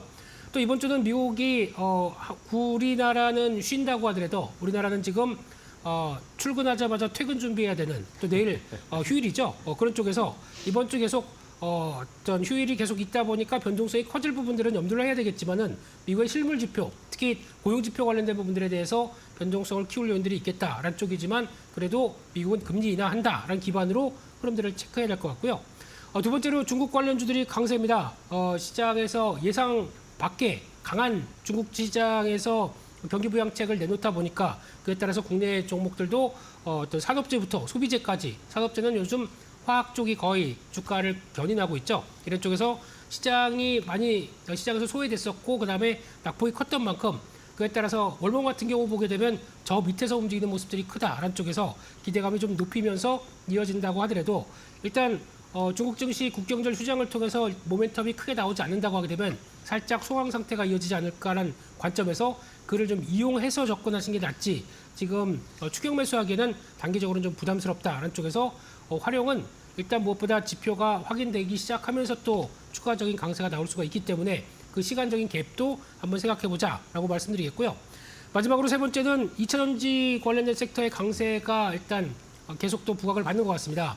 특히 테슬라가 테크주 중에서도 가장 강한 모습들을 보여주다 보니까 10월 10일 날 테슬라의 로보택시 관련된 안내장을 발송했다라는 소식만으로도 이 정도의 강한 모습들을 보여준다라고 하게 되면 섹터 쪽에서는 그래도 기대감과 함께 반영이 될 수는 있겠다라고 봐야 될 것 같고요. 테슬라가 캐즘에 대해서 마무리를 짓을 수 있는지 여부들은 그때 가봐야 됩니다. 그렇기 때문에 일단 지금은 기대감과 함께 움직이는 과정들 체크를 하시면서 추가적인 변화 확인해 가야 될 걸로 보여지고 있습니다. 네, 알겠습니다. 김민수 대표는 일본의 새 총리 선출과 관련된 이야기와 함께 중국의 경기 부양책 그리고 2차 전지 언급해 주셨습니다. 그렇다면 신 의원님께서는 중국의 경기 부양책에 대해서 어떠한 시각으로 바라보고 계신지 투자 포인트 먼저 들어볼까요? 네, 중국 경기 부양 기대감으로 카지노주도 같이 급등을 하고 있습니다. 물론 우리나라가 공백기가 있는 동안 사실 좀 흥미를 잃어버렸을까 봐 굉장히 걱정이거든요. 그러니까 이게 흥미를 잃지 않고 정말 가고 싶었는데 참다가 우리나라가 열렸으면 굉장히 좋은 건데 그 사이에 예를 들어 하이난섬의 면세점도 엄청나게 크게 생겼고 그리고 젊은 애들을 대상으로 이제 거차오라고 해서 교과서에서 어린 시절부터 계속 우리 거 써라 이렇게 중국 입장에서요. 그런 거를 강조하다 보면 결국 생각의 씨앗이 결국 주력 소비층이 됐을 때 안 간다고 하는 지금 경우가 생겨버리니까 이제 그런 것이 두려운 건데 결과적으로 지금 카지노주 파라다이스 롯데관광개발 GKL 물론 강원랜드도 외국인이 들어갈 수 있지만 강원랜드는 외국인 비중이 1%밖에 되질 않아요. 물론 10%로 늘리겠다는 저기를 밝혔지만 사실 그거를 넓힌다고 해서 강원도까지 찾아갈 것 같지는 않거든요. 그래서 어쨌든 파라다이스 롯데관광개발 GKL이 이런 지금 위주로 올랐습니다. 그리고 중국의 최대 연휴 국경절이 10월 1일부터 7일이기 때문에 우리나라에 지금 연휴가 있는 거랑 조금 비슷하거든요. 연휴는 아니지만 우리나라 휴일이 있는 거랑 겹쳐서 우리나라로 만약 온다면은 이게 실질적으로 도움이 될 수가 있는데 예전만큼 과연 올 수 있을 것인가 하는 의문이 있습니다. 일단 기술적으로도 예전에 어떤 추세선이나 이런 걸 벗기지 못한 상황이고요. 그래서 김민수 대표님 얘기하신 대로 진짜 일단은 기본적으로 저번 주에도 다 얘기를 드렸습니다. 이따 또 얘기를 드릴 것이지만 중국은 앞으로 갈 길이 많아요. 지금 식품에서 장난질 치는 거 제가 우리나라 20년 전을 본 것 같다고 했죠. 그런 것 때문에 저는 장기적으로 맘 놓고 중국이 하는 거는 좀 반대입니다. 물론 개개인적인 생각이 틀리기 때문에 어쨌든 카지노주가 급등했다는 건 팩트고요. 그다음에 두 번째는 방산의 왕이 귀환했습니다. 하나 에어로스페이스죠. 정말 제가 표현은 그렇게 안 했지만 이제 꿀을 약간 빨다가 정말 딱 피해가지고 정말 적절한 타이밍에 복귀를 했습니다. 그리고 하나 인더스트리얼 솔루션즈 굉장히 사명이 길죠. 이거를 분할 상장을 시켰는데 하나 에어로스페이스의 계열사 반도체 장비 업체인 하나 정밀기계랑 하나 비전을 여기다가 담아서 지주 회사로 분할을 시켰습니다. 그리고 이제 방산은 여기 딱 하나 에어로스페이스에 집중을 시켰죠. 시장에서도 하나 에어로스페이스는 급등을 했고요. 하나 인더스트리얼 솔루션즈 이거는 급락을 했습니다. 어쨌든 간에 지금 인적 분할이기 때문에 불만은 없어요, 다들. 그러니까 이 종목을 갖고 있으신 분들은 다 인적 분할로 분할 비율대로 다 갖게 되었기 때문에 큰 불만은 없고 시장에서는 이제 한화 에어로스페이스가 귀환을 했기 때문에 그 사이에 LIG 넥슨의 수주 소식도 있었죠. 다시 한번 방위 산업체 주가에 불이 붙을 수 있는 어떤 계기가 될 수 있지 않을까 이런 생각이 들고요. 세 번째는 메타 오라이언입니다.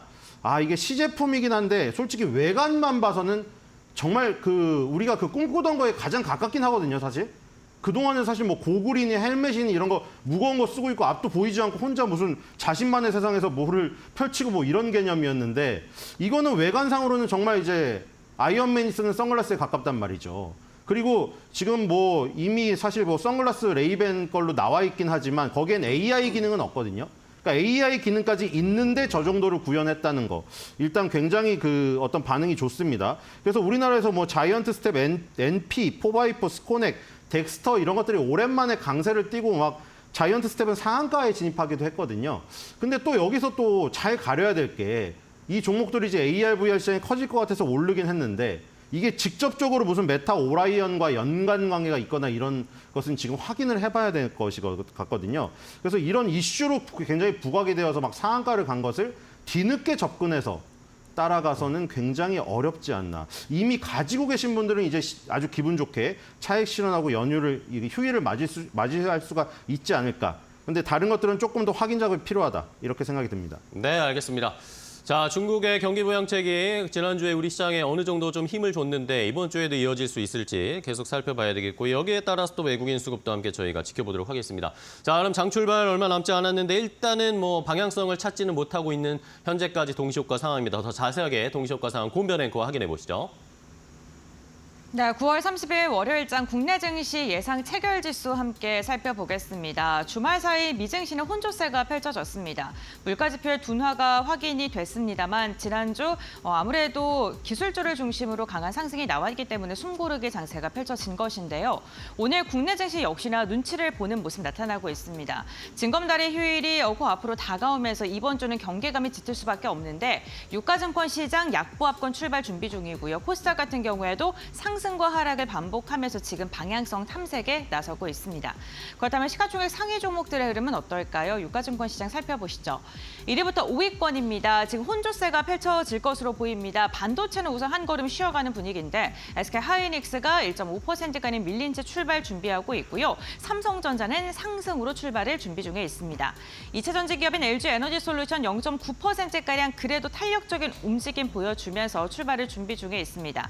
테슬라의 3분기 인도량에 대한 기대감 2차 전지 기업들 이번 주 흐름 잘 확인해 보셔야 될 것 같고요. 삼성 바이오로직스 1% 이상 빠지면서 결국에는 100만 원 선 이탈하는 모습 확인되고 있습니다. 현대차 보합권 출발 예상되고 있고요. 그렇다면 6위부터 10위권도 함께 확인해 보시죠.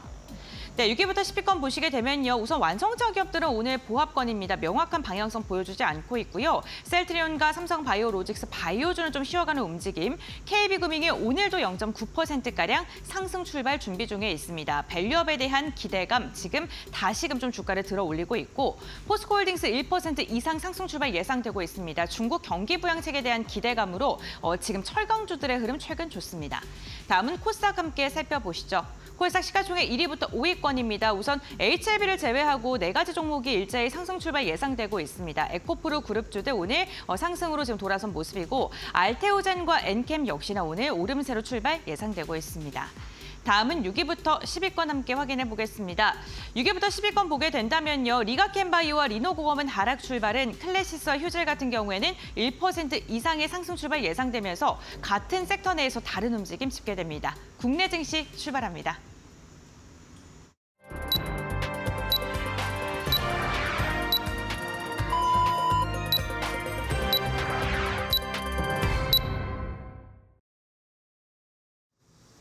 자, 2024년 9월 30일 월요일 국내 주식시장이 출발했습니다. 이번 주는 말씀 계속 드렸듯이 휴일이 많은 상황이기 때문에 대응하는 방법이 쉽지 않고 시장의 방향성이 뚜렷하게 나올지도 좀 의문인 상황입니다. 자, 오늘 장 출발을 하면서 살펴봐야 할 것은 결국에 외국인 수급 지난주에 이어서 이어질 수 있을지, 반도체에 관련된 종목들의 반등이나 역시 이어질지, 그리고 2차 전지 관련 종목들 어쨌든 최근에 바닥 찍고 추세를 전환하는 모습을 보이고 있습니다. 오늘도 어떤 모습을 보일지 함께 지켜보겠습니다. 지켜보도록 하겠습니다.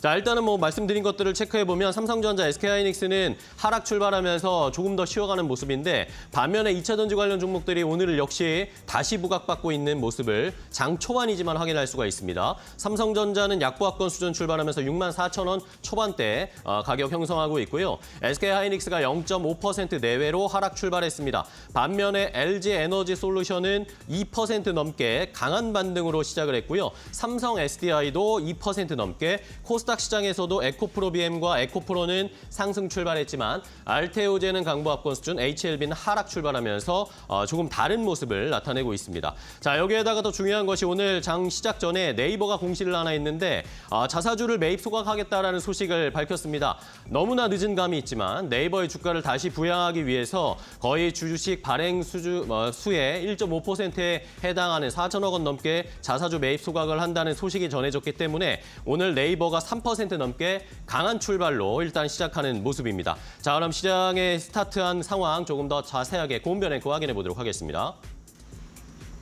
네, 9월 30일 월요일장 국내 증시 출발을 했습니다. 오늘 양시장 결국에는 상승으로 출발을 했습니다. 눈치를 보다가 시작하자마자 지금 우호적인 흐름이 이어지고 있는데요. 상승폭이 점점 더 커지고 있는 상황입니다.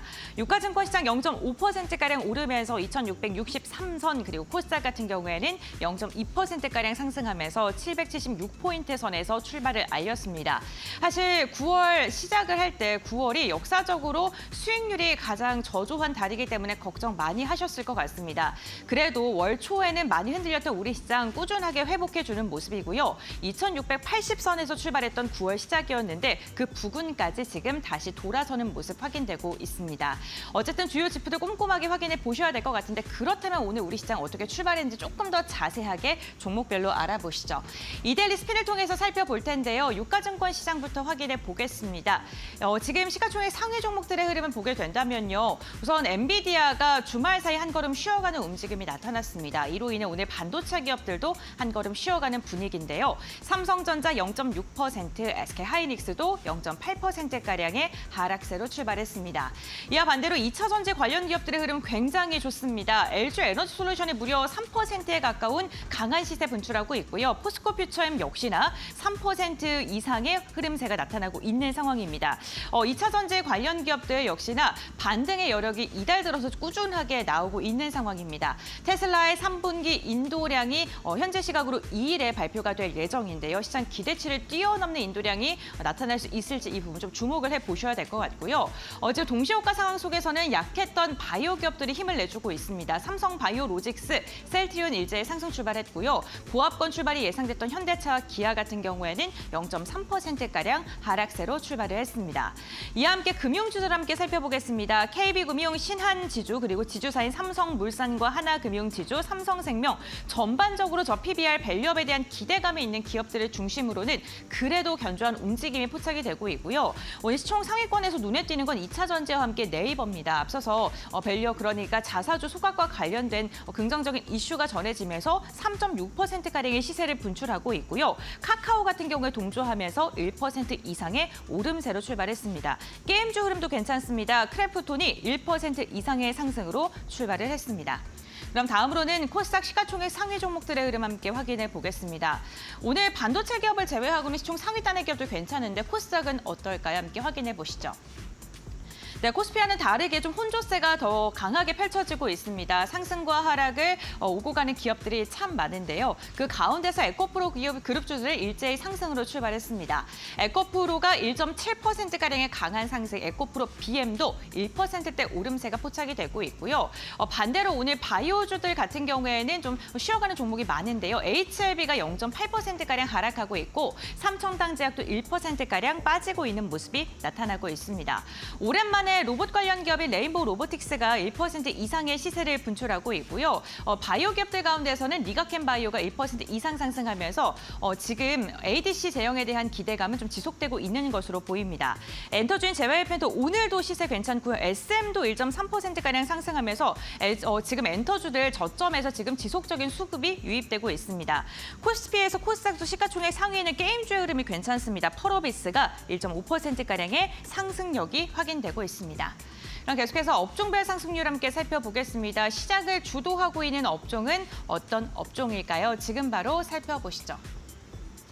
네, 네이버의 시세가 강한 만큼 오늘 온라인 플랫폼이 지금 강한 상승이 나타나고 있습니다. 2.7% 이상의 상승률이 포착이 되고 있고요. 2차 전지 시가총액 상위단의 흐름 좋았습니다. 2차 전지 관련 기업 1.4%가량의 오름세가 확인되고 있습니다.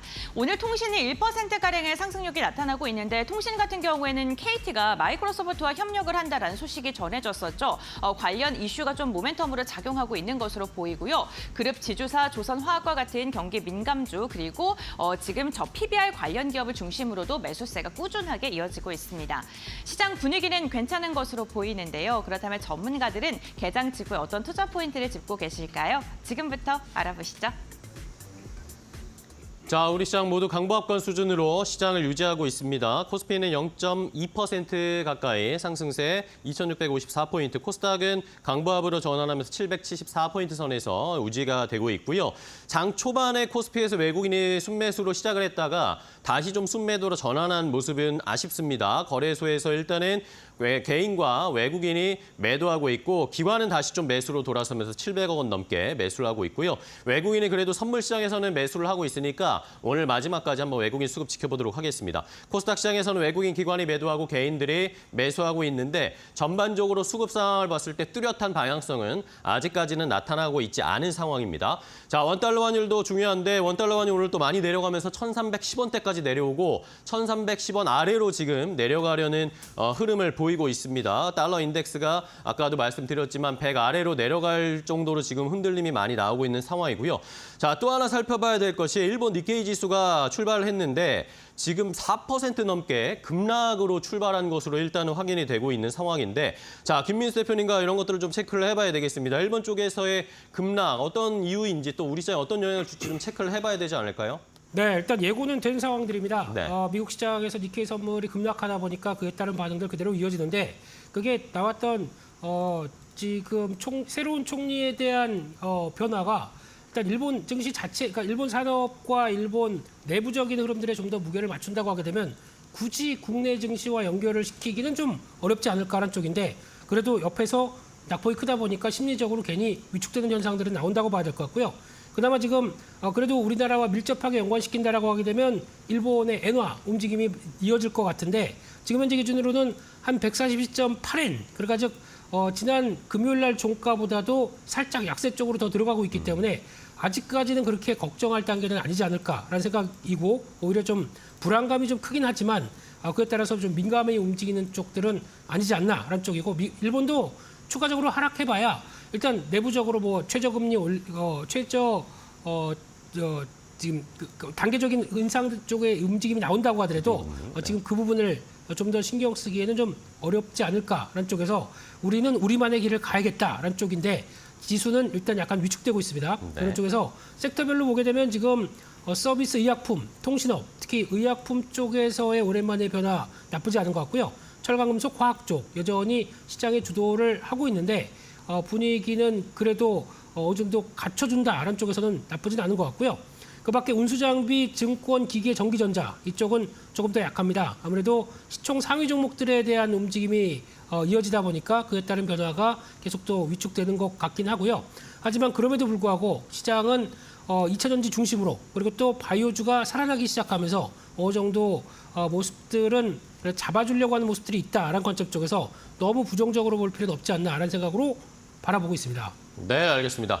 자, 일본 시장이 좀 많이 흔들리고 있는데 그 여파가 어쨌든 뭐 저희가 바로 옆에 있는 상황이고 경제적인 영향이 있으니까 약간의 위축되는 모습은 나타나고 있는데 계속 추이를 지켜보도록 하겠습니다. 자, 이번에는 신일섭 위원님과도 시장 확인해 보겠는데요. 자, 2차 전지가 어쨌든 반등세를 뭐 최근 한두 달 계속 보여주고 있습니다.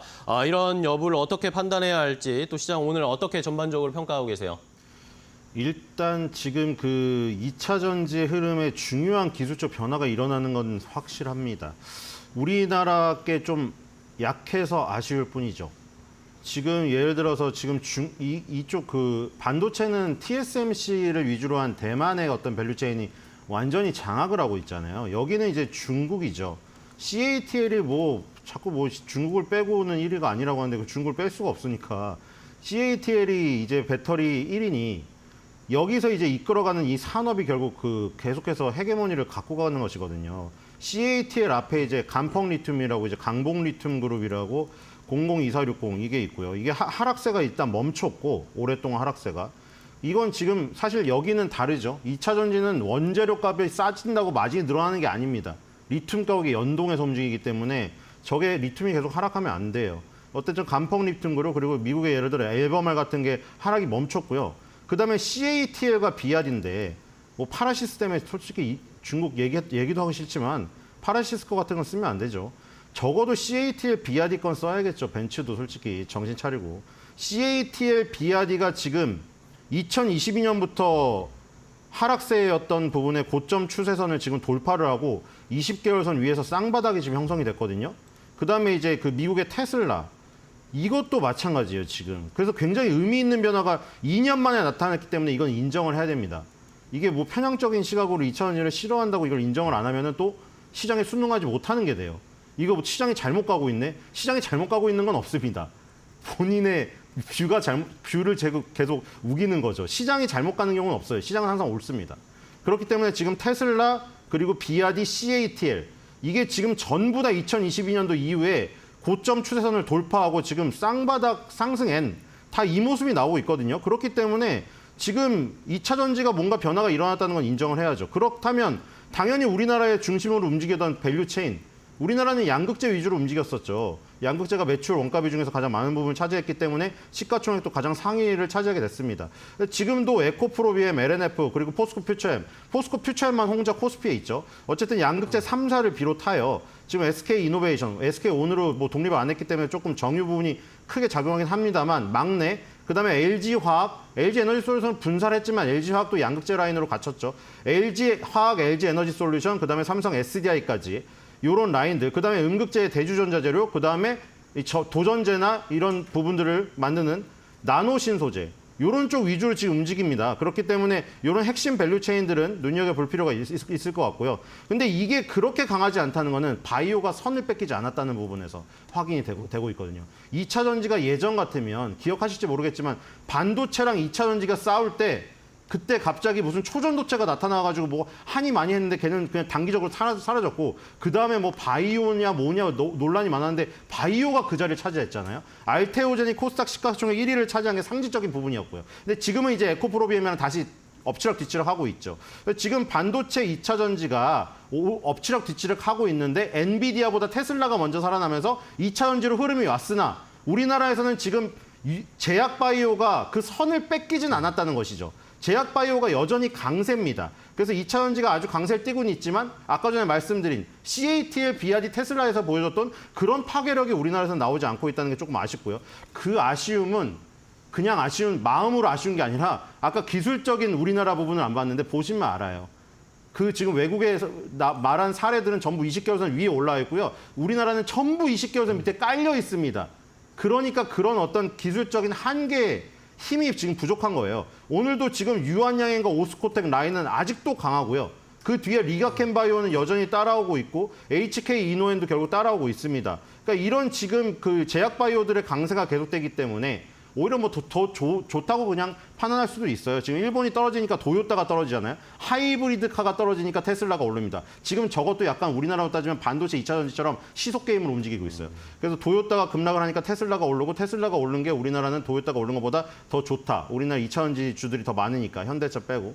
그래서 지금 제약바이오의 강세는 계속되니까 여기에 지금 주목을 하신 분들은 계속 주목을 하시면 될 것 같고요. 그다음에 제약바이오의 지금 이격이 상당히 벌어져서 사실 다 과열권이에요. 이제 발빠르게 이익 실현하실 분들은 한 절반 정도 이익 실현하시고 2차 전지나 중국의 아까 금호석유나 뭐 지금 화학주나 의류주 얘기 드렸죠. 그런 거에 여유 있게 씨앗을 뿌릴 수 있는 지금 낭만을 부리셔도 된다고 생각이 됩니다. 물론 그러신 분이 얼마나 많으실까는 모르겠으나 제약바이오를 처음부터 얘기를 드렸기 때문에 사실 지금에 와서 수익률에 대해서 별 불만족이 없지 않을까 저는 싶습니다. 유한양이 이런 거 최소 30% 이상은 아닌가요? 30%에서 최대 50% 이상은 솔직히 그렇죠. 계속 보셨다면은 분명히 이익이 났을 거라고 생각이 됩니다. 네, 알겠습니다. 자, 제약바이오 여전히 강력한 힘을 보여주고 있는데 이제는 또 약간 포트를 바꾸면서 연말까지 수익의 전략을 바꿔보는 것도 필요하다라는 의견까지 주셨어요. 자, 그렇다면은 시장의 분위기 또 어떤 업종이나 종목들을 투자자들이 많이 관심 갖고 있을지 조금 더 집중된 업종 종목의 흐름 고은변 앵커 확인해 보도록 하겠습니다. 네, 국내 증시 개장한 지 16분여 가까이 흐른 상황입니다. 투자자들의 검색 빈도가 높은 섹터 싱크풀을 통해 먼저 확인해 보겠습니다. 오늘 투자자들은 해운 섹터에 대한 관심도가 굉장히 뜨겁습니다. 그와 반응해서 주가 역시나 해운 관련 기업들 흐름이 괜찮은데요. 미국 동부 항만에서 50년 만에 파업에 대한 이야기가 나오고 있다고 합니다. 이로 인해 물류 정체에 대한 우려가 커지면서 해운주들, 물류 운송과 관련된 기업들 오늘 우리 시장에서 시세를 좀 분출하고 있는 모습이 확인되고 있고요. 이와 함께 STO와 관련된 검색 빈도도 굉장히 뜨겁습니다. STO 법제화에 대한 기대감으로 하반기 STO 관련 기업들이 시세를 분출하고 있는 상황입니다. 예탁원에서 STO와 관련된 플랫폼 기술 개발에 박차를 가한다는 소식이 주말 사이 전해지면서 오늘 다시금 매기세가 강하게 쏠리고 있는 상황입니다. HBM에 대한 검색도 여전히 뜨겁습니다. 다만 오늘 HBM 같은 경우에는 차익 매도 물량이 또 다소 출회가 되면서 섹터상으로는 하락 추세가 이어지고 있고요. 연동돼서 반도체에 관련된 검색도 여전히 많이 하고 있는 상황입니다. 이와 함께 중국 국경절에 대한 기대감 속에 오늘 전선 화장품과 면세점 관련된 검색 빈도 지난주에 이어서 이어지고 있다는 점도 함께 체크해 보시면 좋을 것 같습니다. 이렇게 싱크풀을 통해서 투자자들의 검색 빈도가 높은 섹터 알아봤고요. 다음으로는 시작을 주도하고 있는 종목 이데일리 스핀을 통해서 확인해 보겠습니다. 오늘 상승률 상위 종목부터 함께 확인해 보겠습니다. 개장 직후 매기세가 강하게 쏠리면서 시세를 분출하고 있는 기업 어떤 게 있을까요? 우선 시장에 새롭게 입성한 신규 새내기주 제닉스입니다. 개장 직후에 상승폭이 조금 더 높아지고 있는 상황인데요. 무인 자동화 물류 관련된 기업이고요. 지금 유동주식 순환 27%가량으로 추산이 되고 있는 상황입니다. 오늘 공모가 대비 56%가량의 시세가 지금 현재 구간 나오고 있고요. DID 같은 경우에는 우크라이나 재건 관련된 기업으로 많이들 알고 계실 듯합니다. 화장품 모멘텀까지 엮이면서 중국 경기 부양책과 함께 시세를 분출하고 있는 기업이고 오늘도 역시나 가격 제한폭까지 상승을 했습니다.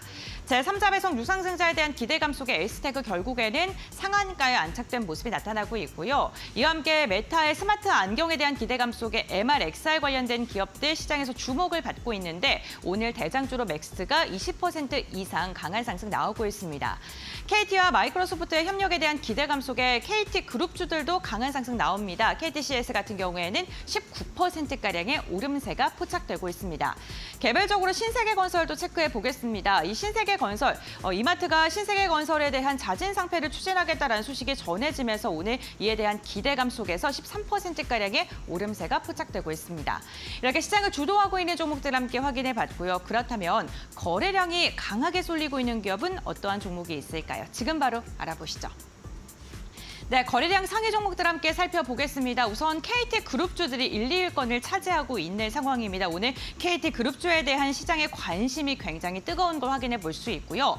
미국 항만의 그 파업에 대한 우려감 속에 해운주들 그리고 물류와 관련된 기업들에 대해서도 매기세가 이어지고 있습니다.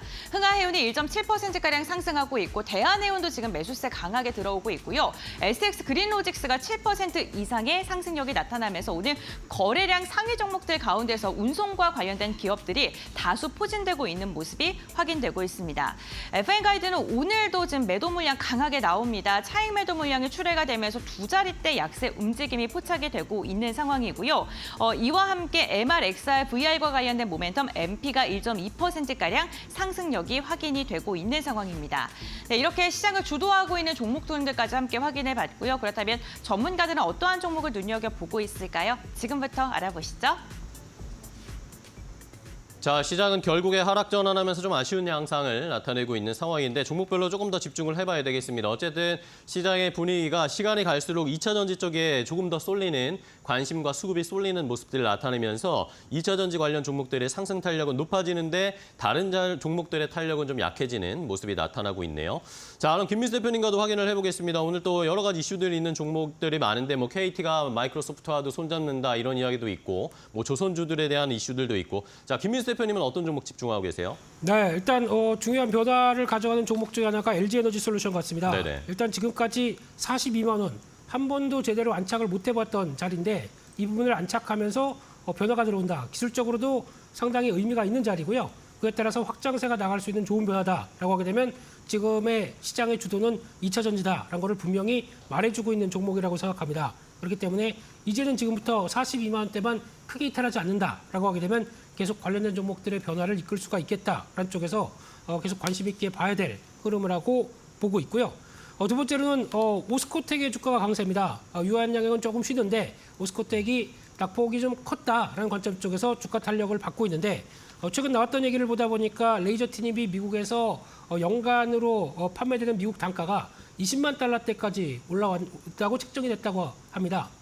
경쟁사인 타그리소 같은 경우가 어떤 10만 달러대 후반대인 걸 비교해 보게 되면 그에 못지않는 경쟁력과 그에 따른 효과를 생각했을 때 좀 더 높은 금액을 받는다라고 하게 되면 단기간 좀 많이 위축됐던 오스코텍의 변화가 좀 기대가 된다라고 하는데 그럼에도 불구하고 지금 중요한 가격대가 한 36,000원대 중반대 부분이 중기 저항권이 있기 때문에 이 부분까지 강하게 돌파하는지는 거래량의 회복대, 그러니까 즉 거래 대금이 빠르게 좀 살아나야 움직일 수가 있겠죠. 그런 흐름들을 보시면서 추가적인 어떤 회복들, 특히 유한양행이 그럼 추가적으로 더 살아나는지의 부분들도 같이 체크를 해야 될 것 같습니다. 마지막으로 금양인데요. 예, 금양은 그냥 조심하시죠. 예, 그게 더 좋을 것 같습니다. 지금 나왔던 4,500억 원의 주주 배정 증자와 관련된 쪽에서 낙폭을 줄인다고 좋아하실지는 모르겠지만 제대로 흘러가는 모습들이 전혀 아니라고 보여지고 있습니다. 꼭 리스크 관리하시고 반등이 그래도 조금이라도 들어온다라고 하게 되면 정리 쪽에 무게를 두시는 게 가장 좋을 것 같습니다. 네, 알겠습니다. 자, 금양에 대한 마지막 유증에 대한 불안감 때문에 시장에서 조금 충격을 받고 있는 상황인데 보수적으로 대응할 필요가 있겠다라고 코멘트 해주셨고요. 자, 이번에는 신일섭 위원과도 종목들 살펴볼 텐데, 자, 하나 에어로스페이스는 지난주에 어쨌든 상승하면서 거래를 마감했는데 오늘은 좀 조정이 나오고 있고, 반면에 하나 인더스트리얼 솔루션즈 같은 경우에는 지난주에 하락했다. 오늘은 반발 매수가 좀 들어오고 있습니다. 자, 이런 하나 그룹주들 포함해서 어떤 종목 좀 살펴볼까요? 근데 하나에어로스페이스가 방산주의 대장이라고는 했지만 우리나라는 익절은 항상 옳다는 게 세계 시장에서 다 적용이 되는데 우리나라는 특히나 그래요. 민감하게 다들 인정하시죠. 그래서 그게 너무 싫어서 외국으로 떠나신 분이 많은데, 진짜 떠나는 게 아니라 외국 투자로 떠나신 분이 많은데 그걸 두고 또 그런 분도 있더라고요. 무슨 우리나라에서도 가는 게 있는데 선구안을 기를 생각을 해야지 도망가냐 이러는데, 그것도 맞는데 사실 그렇게 말하면 이게 지금은 사실 여러 군데 투자하는 게 불법이 아니잖아요. 그렇기 때문에 우리나라에서 힘드니까 사실 이게 사실 좀 되게 힘들거든요. 그러니까 쉬운 어떤 100개 종목에서 80개가 가는 데서 할 거냐, 100개 종목에서 10개 가는 데서 할 거냐, 힘들죠. 근데 선구안 기르는 것도 맞아요. 그렇게 얘기하는 것도 맞는데, 그러니까 이 익절은 항상 옳기 때문에 이격이 벌어진 걸 사면은 항상 불리해요. 예를 들어서 JYP 같은 경우도 2023년에 이렇게 과열권에 접어들어서 RSI가 88 됐는데 여기서 사면은 이게 10년, 20년을 두고 봤을 때 한 5번도 안 나와요. 그런 과열권은. 그거는 염두에 두셔야 될 것 같고, 지금 하나 에어로스페이스 지금 90이에요. 89, 90 RSI. 그거 명심하셔야 될 것 같고, 결론만 말씀드릴게요. 종목 업종 섹터 테마 이런 거 따질 때가 아니에요. 우리나라는 다 각계격파식으로 움직이기 때문에 대동단결 힘도 떨어지고요. 그게 호흡도 짧고요. 그러니까 익절은 항상 옳다가 1%든 0.5%든 먹고 나오지 않으면 마이너스 날 확률이 높다는 거예요. 그러니까 지금 노려볼 만한 게 일단 중국 관련주부터 말할게요. 금호석유 같은 거 있죠. 20개월 선에 완전히 딱 달라붙어서 2년 동안 기었던 거 있죠. 저런 거 실타래 풀리기 전에 들어가 있는 거 괜찮고요. 그다음에 휠라홀딩스 같은 것도 마찬가지입니다. 2년 동안 이동평균선 딱 붙여가지고 횡보를 하면서 완전히 붙어있죠. 이런 것들. 근데 나는 저런 의류니 화학이니 중국에 기대는 거 싫다. 저도 아까 인정했잖아요. 중국이 이제 20년이 지나야 지금의 우리나라가 될 것 같다고. 그러니까 그런 정도를 기다릴 수도 있기 때문에 나는 그런 데 들어가기 싫다. 그러면 일단 움직이고 있는 거예요. 제가 가치주의 영역에 들어간 게 뭐라고 했어요. 반도체는 이미 가치주의 영역이에요. 언제든 내가 원할 때 접근하면 돼요. 근데 그중에 가장 유리한 걸 골라야겠죠. 제가 보기에는 파크 시스템즈 같은 거 있죠. 이런 게 좋습니다. 그러니까 지금 와가지고 무슨 K신이 테크인 같은 거 잡기 부담스럽잖아요. 걔네 지금 다 과열권 88, 89예요. 걔네도 하나 에어로스페이스처럼. 파크 시스템드처럼 이렇게 거의 얘네도 1년이죠. 1년 동안 20개월 선에서 딱 붙어가지고 계속 올라오고 있는 거 있죠. 이런 것들. 한 번씩 튀기 전에 이런 것들 들어가는 게 좋을 것 같고요. 그다음에 이제 VT 같은 거 좀 이게 과열권인데 점프해서 더 넘어가는 걸 원하시는 분들은 VT라든가 경동나비엔을 노려보는 게 좋습니다. VT나 경동나비엔이 네. 거의 5, 6년째 고점을 지금 돌파하기 직전이거든요. 만약 저길 돌파하는 순간은 장대 양봉이 뜨게 됩니다. 그런 거를 지금 명심하시면서 하면 될 것 같고요. 그다음에 뭐 네. 대주전자재료 같은 거 2차 전지에서 이런 것들 보시면 되겠죠. 이 20개월선이 아까 무너져서 힘이 약하다고 했는데 대주전자재료는 20개월선 위에 있거든요. 그래서 이런 것들을 잘 공략해 보시고 이제 하나의 그겁니다. 20개월선하고 최대한 이격이 붙어 있는 상태에서 상승세를 유지하고 있는 것을 노려야 익절은 항상 옳다해서 익절을 조금 더 폭을 넓힐 수가 있다. 네, 알겠습니다. 자, 이렇게 시장 각계격파해야 하는 상황에서 잘 살펴봐야 할 종목들까지 추려주셨어요. 그럼 마지막으로 오늘 시장의 대비책 키포인트로 알아보도록 하겠습니다. 김민수 대표님, 퇴근을 준비하시는 김민수 대표님, 오늘 어떻게 키포인트 잡으면 좋을까요? 네, 일단 놀 준비하셔야죠. 10월 네. 초는 그래도 국가가 지정해준 휴일과 함께 마음이 좀 가벼워야 되는데 주식이 안 되다 보니까 가볍지 못합니다. 네. 그럼에도 불구하고 휴일이 중간중간에 끼어 있다 보니까 변동성이 커질 수 있을 가능성들은 염두를 하셔야 될 것 같고요. 딱 마음으로는 그렇게 보시죠. 그냥 일단 외부 변수에 의해서 개파락을 한다. 그러면 종목들 그동안 보셨던 것들을 비중 늘릴 준비를 하시는 게 좋을 것 같고요. 거기다가 일단 반등해서 혹시나 또 갭 상승이 좀 크게 나왔다. 그러면은 또 대응하는 거는 트레이딩 관점적으로 대응하시는 게 일단 좋겠다라고 보고 있고, 하지만 추세는 한국 증시가 가장 못 갔습니다. 그렇기 때문에 뭔가 모멘텀이 살아 움직인다 그러면은 그래도 불붙을 수는 있겠다라는 일말의 희망을 안고 주말이 아니죠. 이번 주 연휴와 함께 같이 또 체크해 보시는 게 좋을 것 같습니다. 네, 알겠습니다. 자, 이번에는 실섭 의원님의 키포인트는 뭘까요? 네, 중국의 경기 부양 시작 관련주 초기 선점하라인데 의류주를 한번 보는 게 좋을 것 같아요. 지금 우리나라에서 식품, 그다음에 저기 뭐 이런 것들이 떴잖아요. 하나 생각했는데 우리나라에 들어와서 식품하고 화장품, 식품, 화장품은 다 떴어요. 근데 지금 우리나라에 들어와서 사는 것 중에 3개 중에 하나가 의류예요, 의류. 그래서 지금 산마라고 뜨고 있잖아요. 마땡킨, 마리떼 프랑스어죠, 마리디 메크르디. 우리나라에 와가지고 삼양식품 불닭볶음면 사고 올리브영 가서 화장품 산 다음에 마르디 메크르티를 다 인천공항으로 주문해서 픽업으로 지금 다 간대요, 지금. 근데 마르디 메크르티의 중국 유통을 맡은 데가 휠라 홀딩스예요.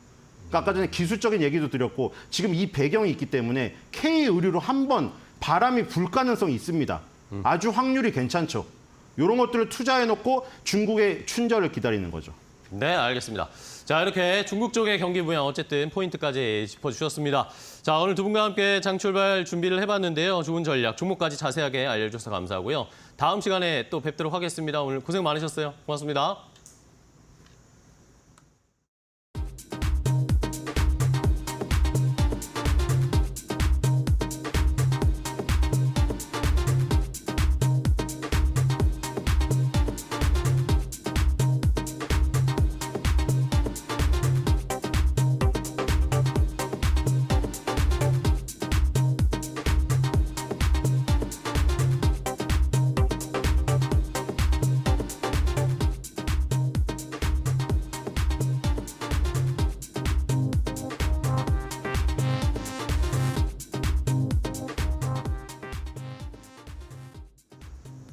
자, 이제 오늘 시장에서 잘 달릴 수 있을 만한 종목을 골라보겠습니다. 오늘장 선발 종목, 오늘은 메리츠증권 강남금융센터 황혜수 차장과 함께 이야기 나누겠습니다. 안녕하세요, 차장님. 네, 안녕하세요. 네, 반갑습니다. 자, 오늘 시장에서는 어떤 종목을 집중하고 계신가요? 오늘은 한화 에어로스페이스 말씀드리겠습니다. 네, 좋습니다. 한화 에어로스페이스 어쨌든 거래가 지난주에 재개됐습니다. 그 뒤로 좀 변동성이 나오고 있는데 자, 어떤 모멘텀에 집중해야 될까요? 그렇습니다. 말씀해주신 대로 동사 같은 경우는 인적 분할 이후 재상장이 됐는데요. 시가가 30만 원 기준으로 설정이 돼서 현재까지 거래가 되고 있는 상황입니다. 동사 같은 경우에는 이번 인적 분할을 통해서 이제 하나 에어로스페이스는 오직 방산 쪽만 사업을 영위하는 업체로 재평가를 받을 재분할로 그렇게 재상장이 됐는데요. 동사 같은 경우에는 2분기 그 어닝 서프라이즈를 달성을 하면서 3분기 역시 폴란드향 인도량이 증가하면서 견조한 실적 증가세를 유지할 것으로 판단된다라는 점이 단기적으로 긍정적이다라고 말씀드릴 수가 있겠습니다. 동사 같은 경우는 해외 수주, 그동안 주가를 이끌었던 해외 수주 모멘텀이 이제는 중동 시장을 중심으로 다시 한번 나타날 가능성이 높다라는 점이 주가의 그 리레이팅을 할 수 있는 모멘텀이다라고 말씀드릴 수가 있겠는데요. 동사 같은 경우에는 재작년부터 LIG 넥슨과 함께 그 동유럽 쪽, 특히 폴란드 쪽에 그런 수출 판매가 꾸준하게 증가하면서 주가를 견인해 왔다면 올해 하반기와 내년부터는 중동 쪽에 수출이 본격화되면서 이에 따른 다시 한번 주가의 리레이팅이 된다는 점이 긍정적이다라고 말씀드릴 수가 있겠습니다. 또한 그 수주 잔고가 계속해서 지속되고 확대되고 있다는 점, 또한 현재 그 동사 주가는 글로벌 업체 대비 저평가 구간이다라는 점을 감안했을 때 추가적인 상승 모멘텀은 여전히 유효하다는 점이 긍정적이다, 이런 점을 말씀을 드리겠습니다. 네, 좋습니다. 하나 에어로스페이스 방산에 대한 대표주로서 많은 기대를 하고 계실 텐데, 자, 그러면 어쨌든 거래 정지 전까지는 계속 신고가 행진을 높이면서 고가를 높여갔습니다. 과연 그 전에 신고가 행진, 고점을 더 돌파할 수 있을까요? 어떻게 보세요? 가격 전략 알려주시죠. 말씀드린 대로 재상장 이후에 변동성이 금일까지 조금 나타나고 있는 구간인데요. 금일 4% 넘게 하락하고 있는 현재 구간에서는 말씀드린 대로 오히려 매력적인 그 가격이다라고 말씀드릴 수가 있겠고, 이런 조정 시에 매수로 접근하시는 것이 유효하겠다라고 말씀을 드리겠습니다. 따라서 매수가는 현재가로 말씀을 드리겠고요. 목표가는 우선적으로 35만 원, 손절가는 분할 이전 저점 부분인 26만 원으로 말씀을 드리겠습니다. 네, 알겠습니다. 오늘 조정 나올 때 오히려 좀 접근해보는 전략 한번 저희도 잘 기억해 두고 있겠습니다. 오늘 좋은 종목 알려주셔서 감사하고요. 다음 시간에 또 뵐게요. 차장님, 고맙습니다. 감사합니다. 네, 잘 들었습니다. 자, 이렇게 오늘장 선발 종목으로 방산주 하나 에어로스페이스 다시 인적 분할하고 다시 상장했습니다. 과연 신고가 행진 더 펼쳐갈 수 있을지 잘 지켜보도록 하겠습니다. 지금까지 오늘장 선발 종목이었습니다.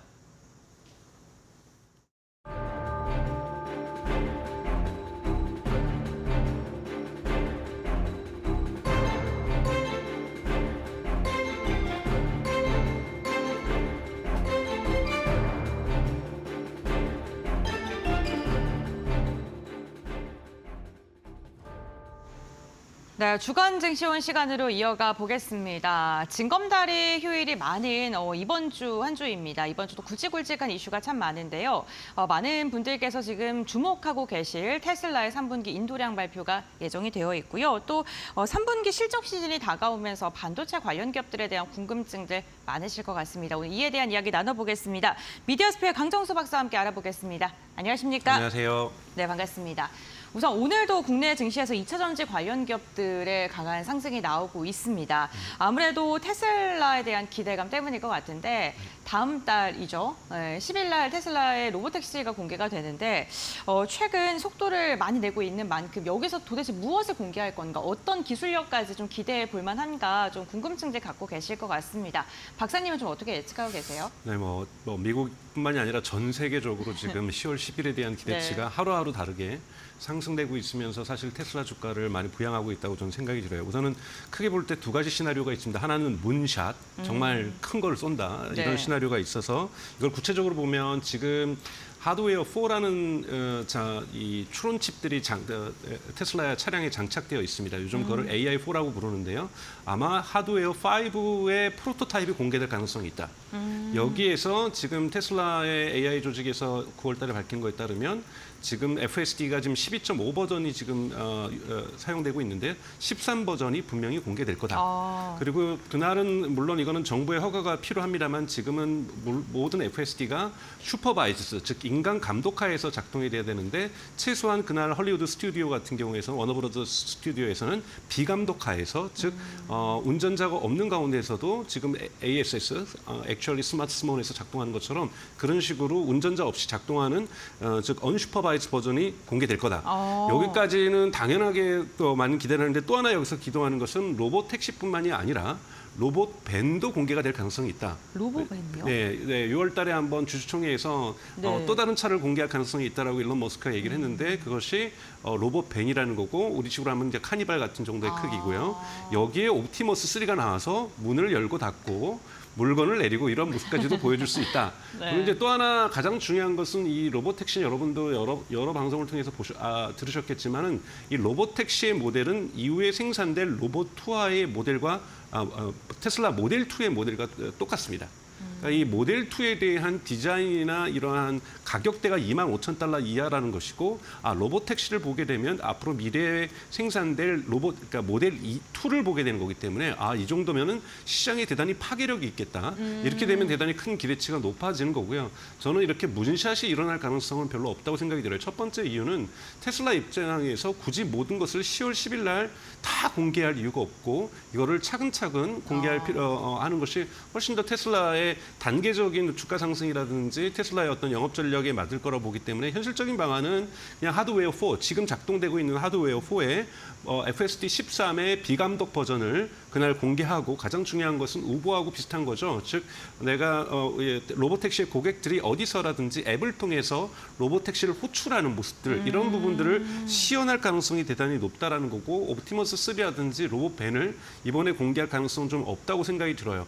그러면 이제 문제는 이제 이 10월 10일에 대한 높아진 기대치가 10월 10일 이후에 꺾이면서 주가를 하락시킬 것이냐 아니면 계속 상승으로 갈 것이냐의 가장 중요한 관건은 모델 2입니다. 로봇 택시에 대한 기대감도 중요하지만 동일한 모델인 이 모델 2가 과연 앞으로 시장에서 얼마 정도 파괴력이 있겠는가. 물론 이것의 양산은 2026년으로 예고되고 있지만 계속해서 2025년에도 테슬라 모델 3와 모델 Y의 저가 모델이 생산되기 때문에 그리고 모델 Y의 페이스리프트인 주니퍼가 생산되기 때문에 2025년에도 계속해서 지금 상승세를 타고 있는 매출이 계속 성장하겠고 그다음에 2026년에는 모델 2가 이것을 이어가겠구나. 그리고 계속해서 로봇택시는 13 버전에서 지금 테슬라가 밝히는 것은 모델 12보다는 6배 정도 성능이 향상되는 거거든요. 이 6배 정도 향상되는 거면 내년 정도 되면은 국가에서 허가를 해주겠구나. 좀 이런 기대감들이 섞이면은 10월 10일 이후에도 주가가 꺾이지 않고 계속해서 상승할 수 있는 계기점들은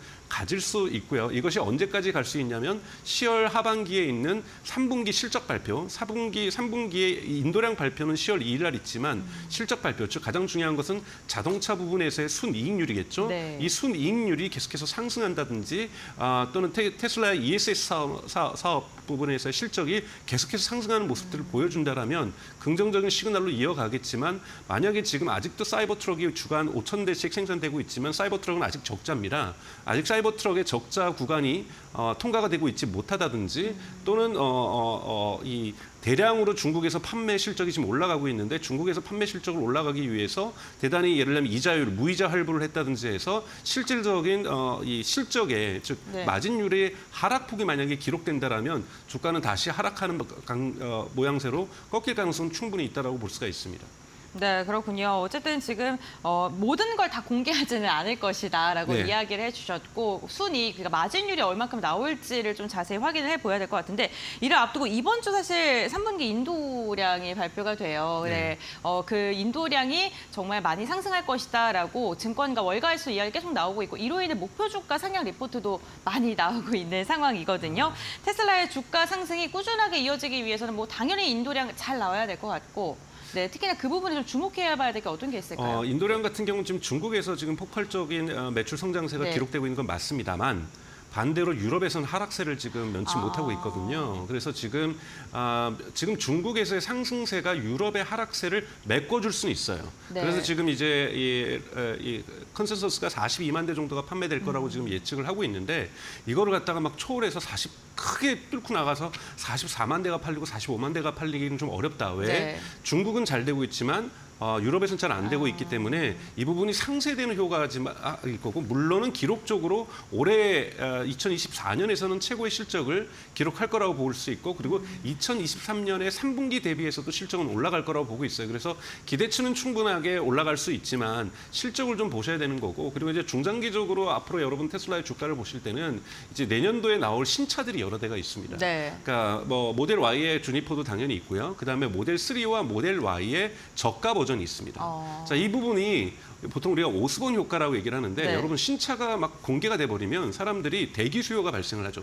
4분기 때 사지 않고 내년에 사야지. 좀만 더 참아보자. 참아보자. 네. 뭐 3개월 참는 게 뭐 네. 대단하다고 그렇게 되면 올해 마지막 4분기 때는 사실 실적이 많이 올라야 되는데 4분기 때 실적이 안 오를 수가 있다든지 또는 내년에 공개를 했어요. 차량을 공개했는데 이 생산 라인을 바꾸고 생산에 들어간다는 건 또 시간이 걸리는 건데 내년 상반기에도 예를 들자라면 이러한 저가 모델이 나오지 않는다든지 이렇게 하면서 내년 1분기, 2분기에 테슬라의 그 판매 실적이 인도량들이 떨어지게 된다라면 테슬라 주가는 하락할 가능성도 있습니다. 하지만 반대로 이 부분들이 잘 스무스하게 연계되면서 모델 3과 모델 Y의 저가 버전들이 테슬라의 판매량들을 증가시킨다든지 유럽에서 보조금 정책이 다시 실현되면서 폭스바겐의 위기라든지 이런 걸 때문에 독일 정부가 다시 도입하려고 하고 있죠. 이러면서 전기차 판매가 늘어나면서 중국과 미국, 영국에서 안정세를 타게 되면서 테슬라의 차량 판매가 늘어나고 또 내년에 로보택시에 대한 정부 허가가 이루어질 경우에는 테슬라 주가는 계속해서 또 상승할 수 있는 이러한 모멘텀들을 다 여러 가지로 다 가지고 있습니다. 네.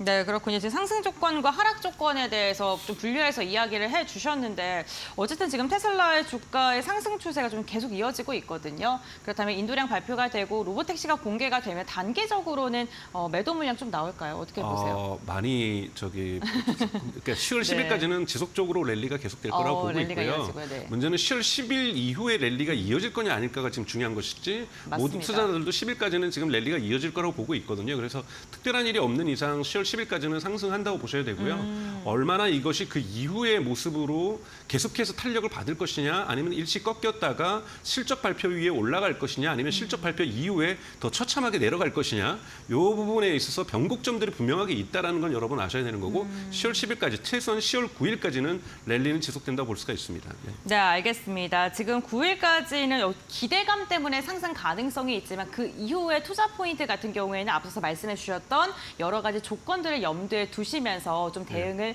해보시면 좋을 것 같고요. 로보택시 공개된 이후에 좀 이야기 좀 더 자세히 나눠보도록 하겠습니다. 이번에는 반도체 관련된 이야기 나눠보겠습니다. SK 하이닉스 기술력이 정말 대단합니다. 네, 12단 HBM3를 세계 최초로 양산하기 시작했고 블랙웰에 탑재가 될 가능성이 굉장히 높기 때문에 과연 블랙웰이 언제 출시될 것인가 그리고 또 SK 하이닉스 실적에 연동이 될 것인가 좀 주목하고 계실 것 같거든요. 이미 2분기 그 엔비디아 실적 발표에서 젠슨 왕이 명확하게 얘기했던 것은 네. 4분기에 올해 4분기에 블랙웰의 출시는 진행된다. 라고 얘기했기 때문에 전 네. 출시가 될 거라고 보고 있고요. 모건 스탠리가 HBM에서 공급 과잉이 이루어지고 있다고 얘기를 하고 있는데 첫 번째 이번에 마이크론 여러분도 놀랬던 그 놀라운 실적 발표를 경험하셨겠지만 네. 마이크론도 지금 HBM을 만들고 있잖아요. 분명하게 마이크론은 4분기 전망과 2025년 전망을 좋게 보고 있습니다. 그래서 공급 과잉이라는 것이 반드시 모건 스탠리가 주장했던 것을 저희가 믿을 필요는 아직까지는 없다라고 저는 생각이 들고 그것을 마이크론이 반박하고 있다라는 것이고 문제는 이제 두 번째 문제 공급이 과잉하고 연관된 거지만 가격이 하락할 가능성이 있다. 그러면 사실은 HBM은 대단히 고수익률 제품인데 수익성, 마진율이 떨어질 수 있다라고 얘기를 하는 건데 이거는 여러분 보셔야 될 것은 곧 있으면 이제 3분기에 빅테크들 아마존이라든지 또는 알파벳이라든지 메타라든지 마이크로소프트의 실적 발표가 일어납니다. 여기에서 얼마나 수익률이 좋은가에 따라서 그들의 KPX 투자, 카펙스가 결정이 나죠. 즉, 그 데이터 센터에 얼마나 많은 4분기 때 그리고 2025년에 투자할 것인가를 결정하게 되는데 이 빅테크가 가장 큰 수요처입니다. 이 빅테크의 수요처가 예상이 되면 계속해서 수요가 증가하겠고 공급 과잉을 이라는 것을 시장에서 몰아낼 수 있겠구나를 판단할 수가 있는데 만약에 3분기 때 빅테크의 실적이 좋지 않다라면 투자 여분이 줄어드는 것이고 AI 데이터 센터 건축의 어떤 목표치가 수정될 수가 있다라는 거죠. 그러면 수요가 줄 수가 있기 때문에 시장에서 찬기운이 분명하게 돌 수가 있습니다. 그래서 오히려 엔비디아가 블랙웰을 만들 것이냐 아니냐 또는 하이닉스가 이 놀라운 이 HBM을 만드냐 아니냐 마이크론의 어떤 실적보다 여러분들이 보셔야 될 것은 AI 플래그십이라고 할 수 있는 블랙엘의 수요처인 핵심 수요처인 미국 빅테크들의 3분기 실적 발표가 긍정적으로 마무리될 것이냐 아니면 부정적으로 마무리될 것인가에 따라서 하반기에서의 그 HBM에 대한 수요와 공급이 결정될 수 있을 거라고 보고 있습니다. 네. 사실 그때 실적 그러니까 수익률 자체가 많이 좋지 않았음에도 불구하고 2분기 실적 발표할 때 아직은 투자할 때다라고 이야기를 했잖아요. 그렇기 때문에 수익률에 대한 그 부분이 명확하지 않더라도 만약에 컨콜에서 지금 말씀해 주신 아마존이나 이러한 사람들이 우리는 계속 투자할 것이다라고 이야기하면 긍정적으로 이어갈까요? 네, 그렇죠. 그쪽에서 네. 계속해서 지난번에 2분기 실적 발표에서도 우리 메타의 그 네. 마크 저커가 뭐라 그랬냐면은 지금은 과대 투자의 위험보다 과소 투자의 위험성이 더 크다. 네. 그렇기 때문에 계속해서 과대 투자를 하겠다고 얘기를 한 거거든요. 그걸 이어가기 위해서는 수익률이 받쳐줘야 되는 거고 메타의 케이펙스 투자, 케이펙스에 대한 그 부분들이 계속해서 상승해줘야 되는 거거든요. 그래서 메타, 마이크로소프트, 아마존, 알파벳 이 4개 기업이 계속해서 과잉 투자, 시장에서 비판을 받더라도 이것을 이어나가겠다는 네. 기조를 3분기 실적 발표에서도 분명하게 하게 될지 안 하게 될지 이것에 따라서 시장의 변곡점이 만들어질 수 있을지 아니면 계속해서 상승장을 탈 수 있을지를 결정할 수 있을 것 같습니다. 네, 알겠습니다. 모건 스탠리 말씀을 잠시 해주셨는데 국내 SK 하이닉스나 삼성전자 목표 주가 내리고 또 주말 사이에 TSMC에 대해서 긍정적으로 또 이야기를 했더라고요. 박사님께서는 그렇다면 AI 시장의 성장이 언제까지 이어진다고 보는지. 그러니까 AI 성장이 궁금합니다. 되기 위해서는 결국은 지금은 칩과 모델을 만들고 네. 거대 언어 모델을 만들고 있는 부분에서 칩 수요가 발생하는 거고 네. 결국은 다양한 서비스들이 나와야 됩니다. 이런 것들을 우리가 스마트폰에 비하면은 스마트폰을 지금 만들고 있는 거고 여러분들이 스마트폰을 쓰는 이유는 카카오톡이 있기 때문이고 쿠팡이 있기 때문이고 인스타그램이 있기 때문인 거잖아요. 이런 다양한 AI 서비스들이 나와야 되는 그렇죠. 거거든요. 네. 이런 서비스들이 지금 2025년 많이 출시될 거라고 보고 있어요. 근데 이것이 소비자가 보기에도 좋아야 되는 거거든요. 소비자가 보기에 나 이 AI 서비스 돈을 내고라도 쓰겠다라는 판단들이 더 해야 되는 거고 요즘 여행을 갈 때 계획을 짜주는 것들도 요즘 AI가 많이 하고 있고 그래요? 네. 그런 서비스들이 많이 나오기 시작하고 있거든요. 그래서 앱스토어가 나오면서 스마트폰이 대중화됐던 것처럼 아이폰 자체나 갤럭시 자체가 중요한 것이 아니라 여기서 작동되는 앱이 중요한 것처럼 이 AI의 응용 서비스들이 대중 서비스 시장에 얼마나 2025년에 쏟아지는가에 따라서 계속해서 AI 거품이 꺼지지 않고 AI 경제가 본격적인 궤도를 타느냐 아니냐가 2025년에 결정될 거라고 보고 있습니다. 그래서 이런 부분들을 좀 지켜보시면 흥미로운 시장의 어떤 변화들을 살펴보실 네. 수 있을 거라고 보고 있습니다. 네. 네, 구독 경쟁력이 있는 AI 관련된 애플이 얼마나 나올 수 있는지 좀 보셔야 될 것 같고 우선 눈앞에 3분기 실적이 지금 다가오고 있습니다. 네, 마이크론을 시작으로 해서 실적 시즌이 열렸는데 우리가 실적 시즌에 가장 좀 키포인트로 보고 접근해야 될 거 간단하게 한 말씀 부탁드립니다. 그러니까 이번에 실적의 네. 전체적으로 볼 땐 3분기 실적은 다들 좋을 거라고 보고 있어요. 네. 왜냐하면은 아직까지 경기 침체에 대한 두려움들이 존재하는 것이지 특히 미국 경제라든지 이런 데서 경기 침체 징후들이 미리 보이는 것이지만 이것이 빅테크의 어떠한 실적 저하로 이어지지 않을 것이기 네. 때문에 그리고 지금 계속해서 전력의 문제를 해결하기 위해서 원자력 발전소를 마이크로소프트가 직접적인 구매를 한다든지 해서 빅테크의 AI 투자에 대한 수요는 대단히 강력하다라는 거고 또 이번에 오픈 AI가 펀드레이징을 하는 가운데서도 특별한 문제 없이 1,100억 달러의 기업 가치, 정말 놀라운 기업 가치죠. 이런 거에 의해서 펀드레이징을 성공적으로 지금 마치고 있는 이런 모습들을 다 볼 때 네.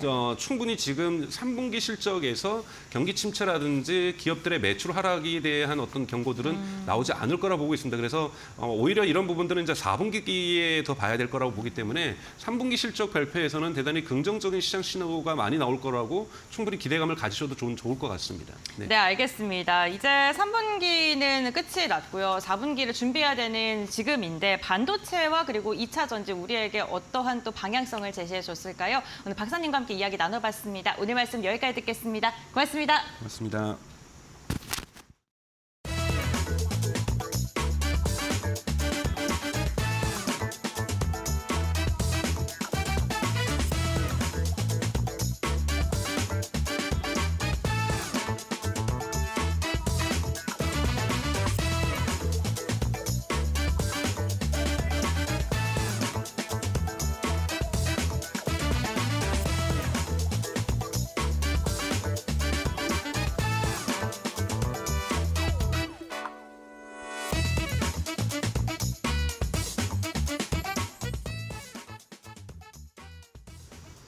자, 시장이 약간씩 또 불안감이 커지고 있는데 일본 니케이 지수가 지금 4.6% 넘게 빠지고 있거든요. 이러다 보니까 우리 시장에서도 여파가 있고 외국인이 또 매도로 전환하면서 매도량을 늘리고 있습니다. 시장이 조금 불안한데 마지막까지 저희 데일리TV 마켓나우 2부, 3부 함께 하시면서 대응해 보시기 바랍니다. 네, 저희 내일은 휴장으로 방송을 또 쉬고요. 저희는 수요일장 또 여러분들과 함께하기 위해 보다 정확한 소식으로 찾아오겠습니다. 네, 수요일 아침 8시에 인사드리겠습니다. 시청해주신 여러분 고맙습니다.